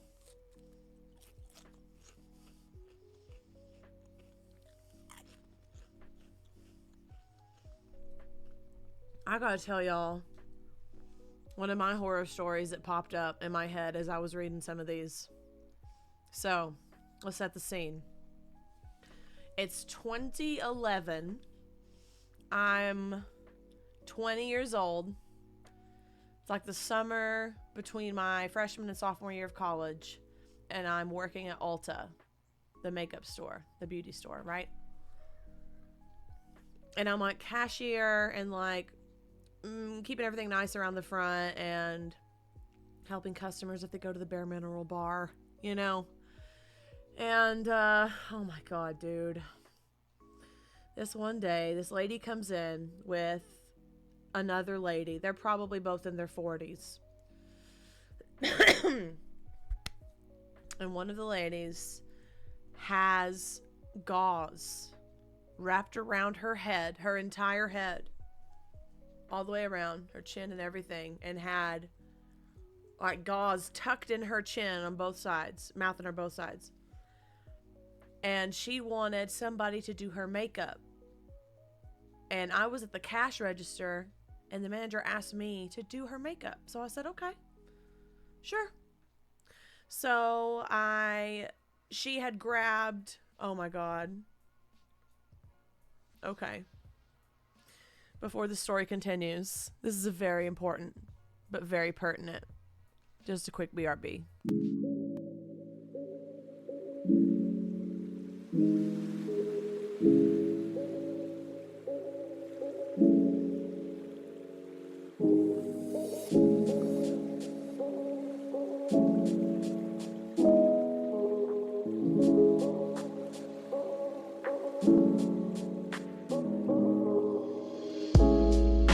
art, shakack, boom. Oh, shakack, art. Did somebody mention art?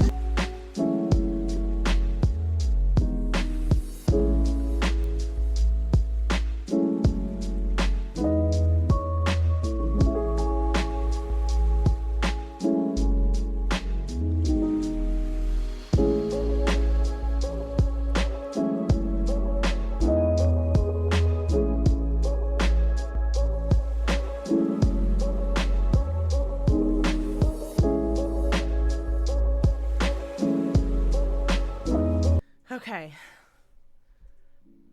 Captions on. We're back.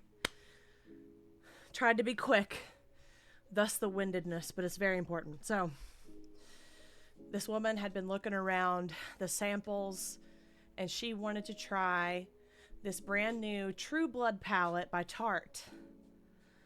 And Whiskey, you're so quick and smart. No. So, gotta catch my breath. I literally ran. Okay, so I, did her face up best I could. I've never been super great at painting other people's faces. It just doesn't transfer the same way I'm able to do my own. If I could switch bodies with you, it'd be different, but I can't. Yeah. So I did my best, right? Plus I was fucking 20, okay? So I did her eyes, and it was nice. It was pretty. It was simple. It doesn't matter. I was getting to the rest of her. She wanted to do a lip, with some sample, whatever. I know it's gross. It's fucking gross. Okay? But it was part of the job. I would never even touch a makeup sample ever again. But anyway, she wanted me to put some lipstick on for her. So I got the little swab to sample.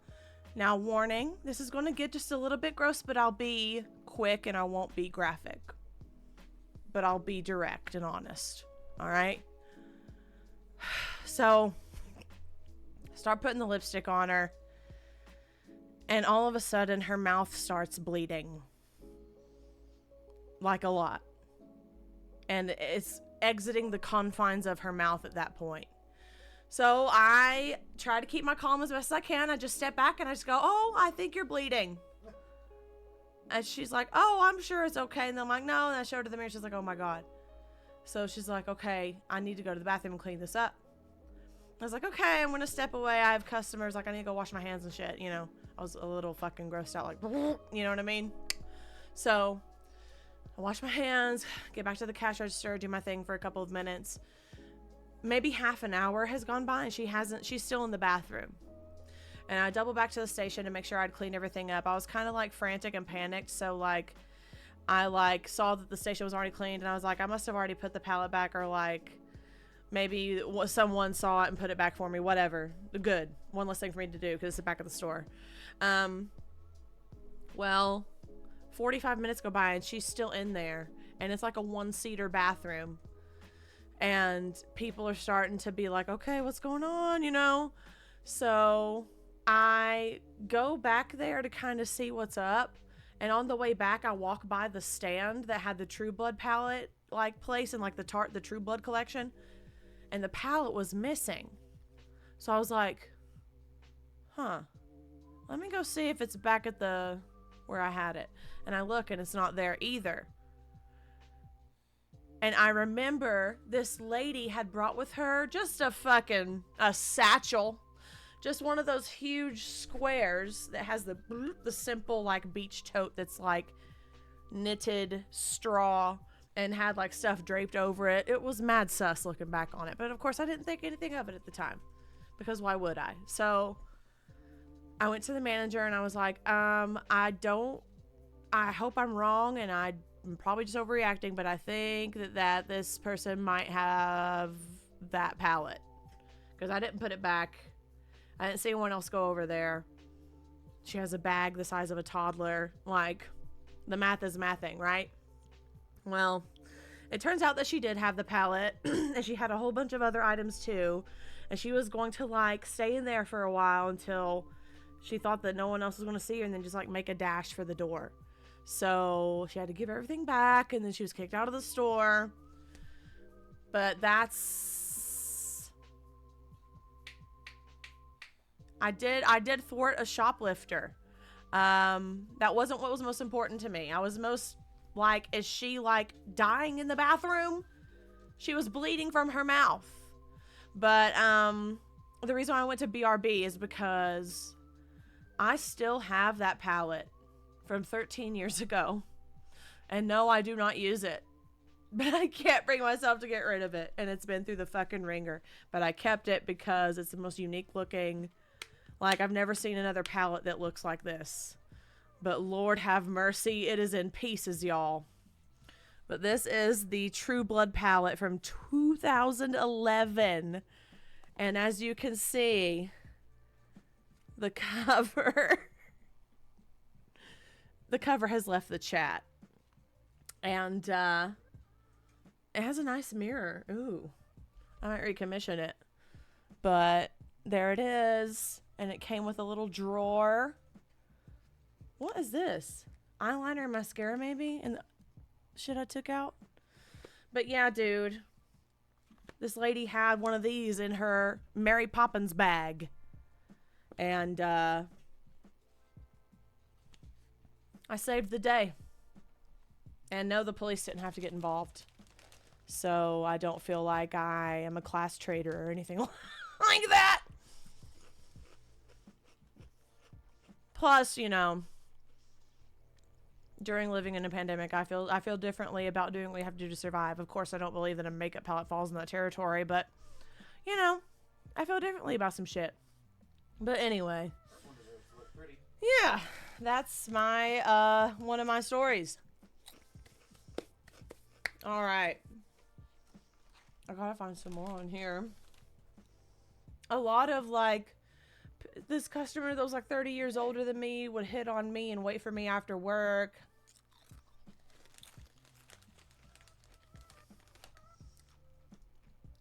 I didn't expect how truly horrific some of these were.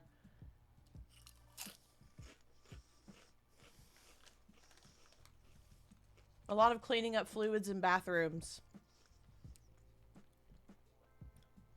One story said that she had a special toilet brush just for one specific fluid to clean the bathroom at a Waffle House.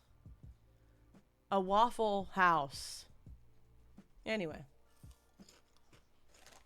Someone said a guy threatened to kill him over hot sauce one time when he worked in fast food.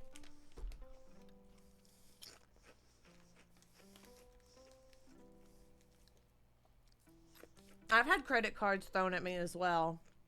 People have had food thrown at them, furniture thrown at them.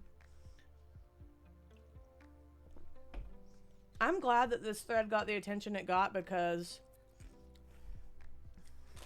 all of us can't be wrong. Right, Chadley? All of us can't be greatly exaggerating.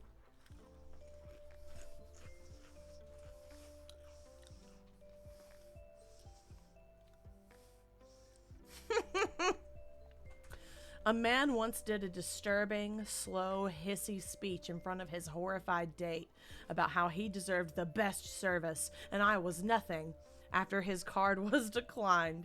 It was hypnotically bizarre, like a scene in a David Lynch movie. At least she got a preview.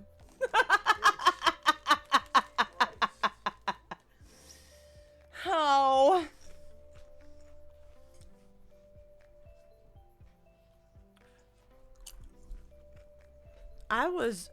I'm thinking of one now.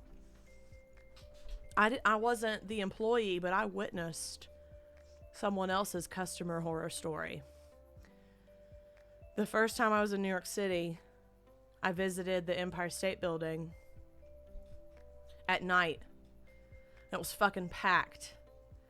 And we were coming down from the top and we were exiting through the lobby and it was kind of slow moving and I looked to my right and there was this little corridor and a desk, like a check-in of sorts somewhere else in the building. And there was someone working the desk and a customer like screaming at the top of his lungs and they were like arguing with each other. And then the customer just starts projectile Ralph Buicking right there, all over the desk, all over the floor. And the fucking employee just goes, "Oh, fuck, man." And just like backs up. Holy fucking shit.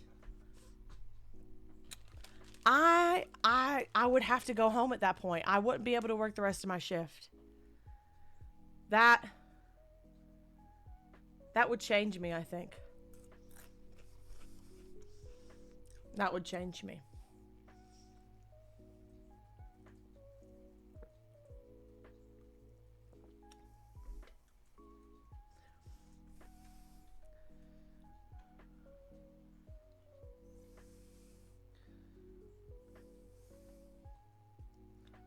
Some of these I can't say on Twitch.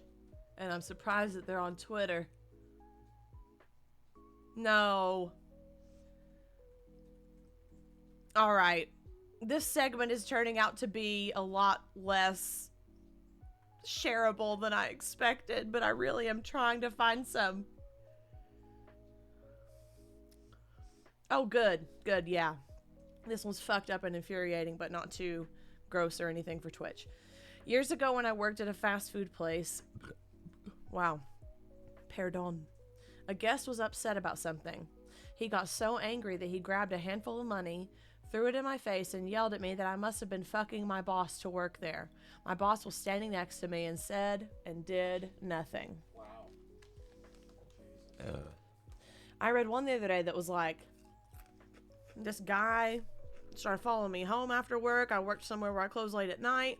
He like waited for my shift to end to start following me home. It was like at a bar. So I noticed I was being followed. Instead of going home, I went back to the bar. And my manager fussed at me for bringing him back to the bar and bringing the trouble back to the bar.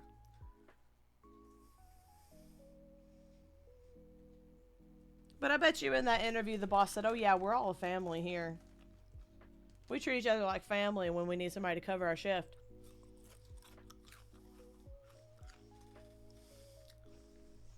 Jesus Christ. I once had a customer threaten to shoot me because I pointed out to her that she had not, in fact, been waiting for her burger for 20 minutes and was actually still behind other people in line. She drove past the store multiple times, continued calling and telling me to come out, and didn't stop until we called the police and they arrived on scene and answered her next call. Jesus Christ.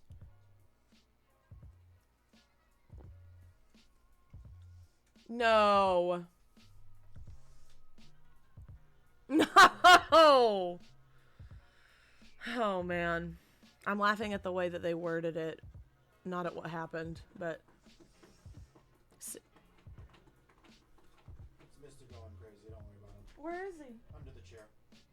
That's my headphone box. He needs to not do that. Hey, buddy. He's just on one. Mister's on some demon shit right now. Alright, this is... Oh my god. This is batshit. Cinco de Mayo 2019. We had a brawl outside the bar. About 70 to 100 people running around in the street. Maybe 20 really fighting with intent. Dude got stabbed in the face a few feet from me. I got an extra... Sorry, I'm choking on chip. I got an extra 30 minutes of pay going through photos to see if I recognized Stabby.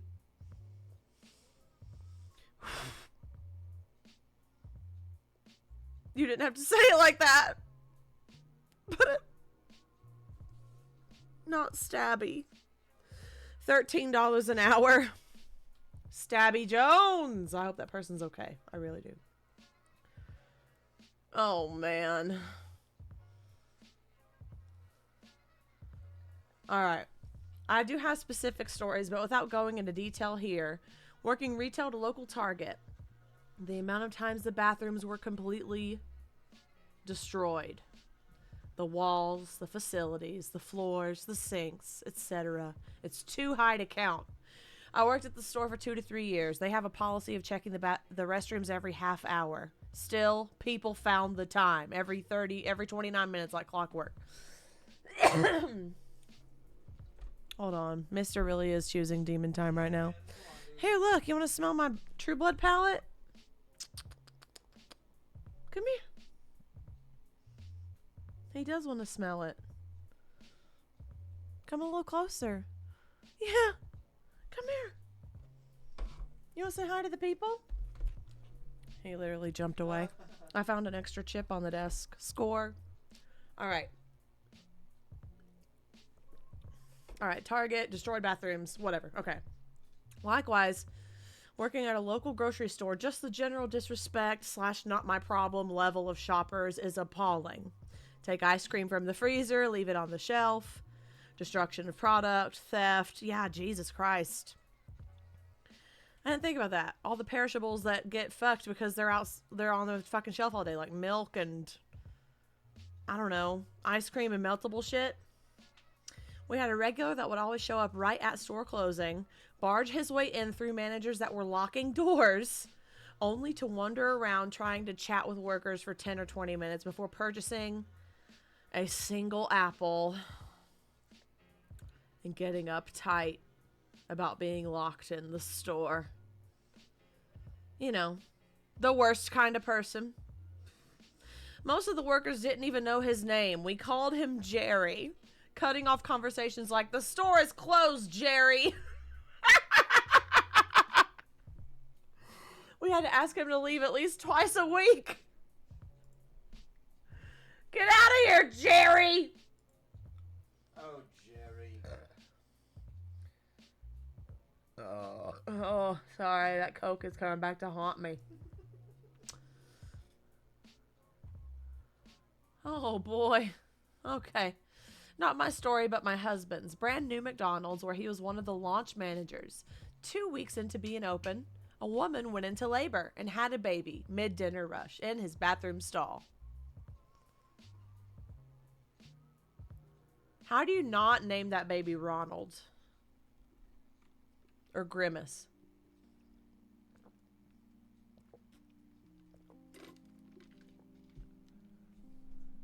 A lot of making fuck in fitting rooms. A lot of brawls breaking out over expired coupons and shit like that. A lot of poop stories. More than I can even begin to express to you, the amount of poop stories. I can't bring myself to read some of them. Oh.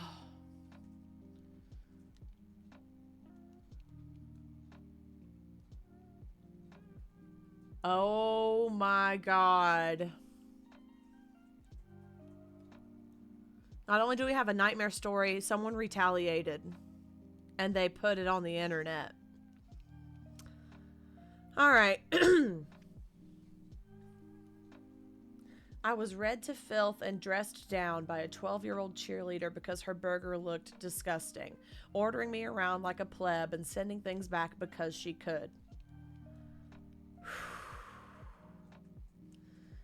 I am not at all ashamed that I licked the shit out of that cookie before garnishing her milkshake with it. Oh my God! But hey, it just goes to show, do not fuck with people who handle your food or your drinks. Whole movie about it. There is a whole movie about it. A movie that I haven't seen because it would make me sick, probably. Don't watch that movie. Yeah, no, I won't be watching that movie. Yep, a lot of pointless managers doing absolutely nothing. Case in point here. Had a woman point blank throw 2 beef roasts at me because I wouldn't accept her expired store coupon for them. The worst part, though, was that the manager in charge of the front end saw the whole thing and didn't lift a finger to help or defuse the situation. Fuck him. Oh my God, people and their guns, please. Someone said, oh, I have countless, literally countless. One that stands out as scary is the guy who would come in with his gun, place it on the table facing outward, be super rude, then not tip. He was a regular. He did this every single week.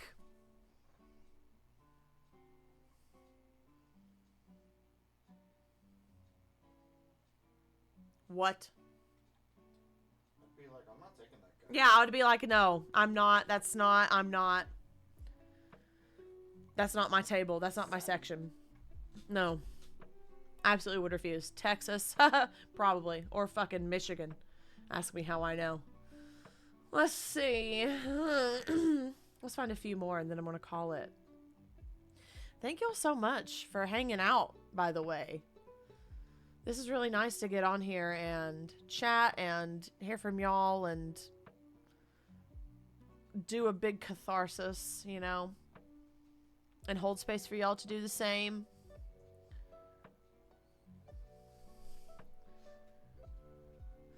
Oh, shit. All right, 2022. Running food to a couple while wearing my N95 as I set it down. As I set it down, the guy goes, "Do they make you wear that? I want to rip that thing right off you." I'm 6'4" and 230 pounds, and I can't even imagine the abuse that everyone else faces. When I worked at that hotel rooftop bar for those couple months before I quit, where we had to wear masks and everything, I would get called an idiot and like a cult leader or cult member and a sheep and a Kool-Aid drinker and all this shit, right? But like as a patron out in the world in fucking 4 years, no one has said anything to me in person. As much shit as I get online from troll farms and fucking Swifties and losers, I have never been confronted in person. And you know what? For 4 years, I've been wishing a bitch would. Okay.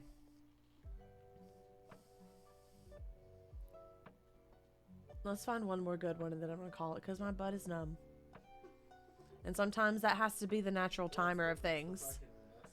It is. Ooh. This is a good one. This is like a... I remember reading this one the other day. I'm glad I came across it again. Nice. Justice. Good one to end on. Guests requested their server have no tattoos. Okay, shallow. Okay, stick in the mud. I was the only one without visible tats. Dude wouldn't let his kids or wife order for themselves. So I sent out my fully tatted with soda can gauged ears coworker to deliver their food.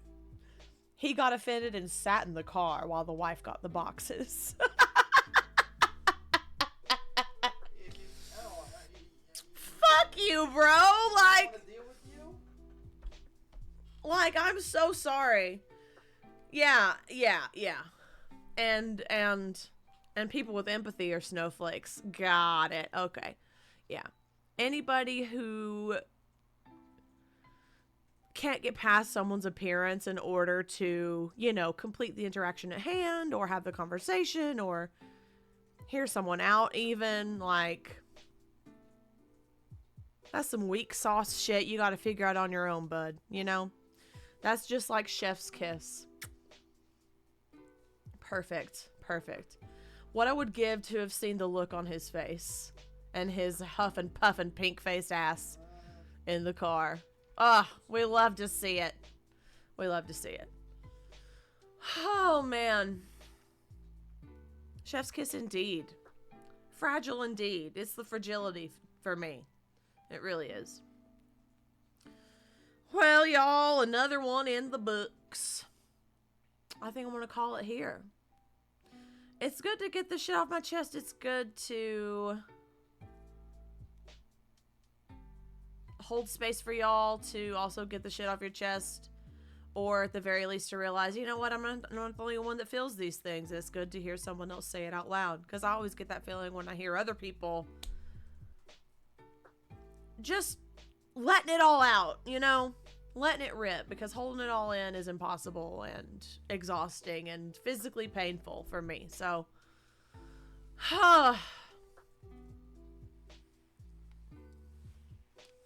thank you. I will continue to talk about it because it's very, very not going anywhere. And it affects us all. And if it hasn't yet, it surely will. So please remember that, y'all, and be safe. And give a fuck about yourself. Because this is truly... Like, if this is my only chance at being a corporeal form on this planet, and this is the body that I have and the life that I have, I'm going to do what it takes to make sure that I'm as comfortable as I am and as healthy and as happy as I can be without completely depriving myself of things that I need, like caffeine and THC and, you know, fried food and shit like that. But, like, I don't know. This shit's important to me, but it should be important to everybody. So I'm never going to not be that space for those of you who also take it seriously. So just know that you have solidarity with me in that regard. But I'm going to get off here and punch my butt cheeks back to life, as per usual. And I'll be back on when I'm back on, whenever that is. And my scrunchies are tight and my hands are going numb, so I'm leaving now. Thank you all so much for being here. Lurkers, listeners, now and later. Hope you have a beautiful time zone wherever thou may art. Be safe, be healthy, and drink plenty of water, please. And I'll see you next time. Bye.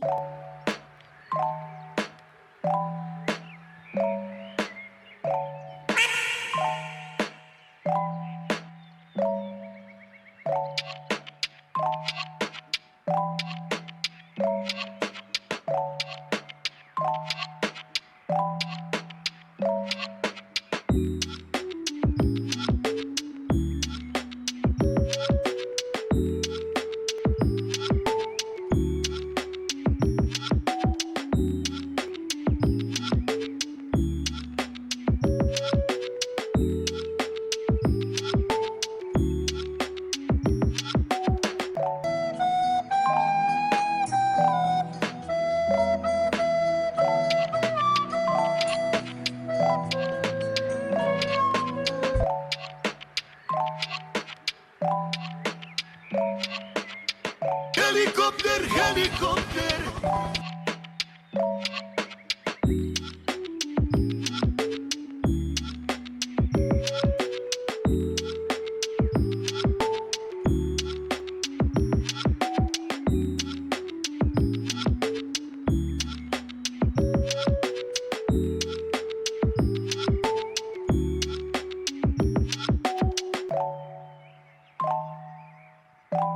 My money don't jiggle jiggle, it folds. I like to see you wiggle wiggle, for sure. It makes me wanna dribble dribble.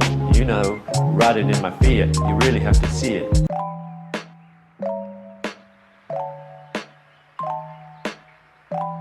Meat sucky sucky now, mommy.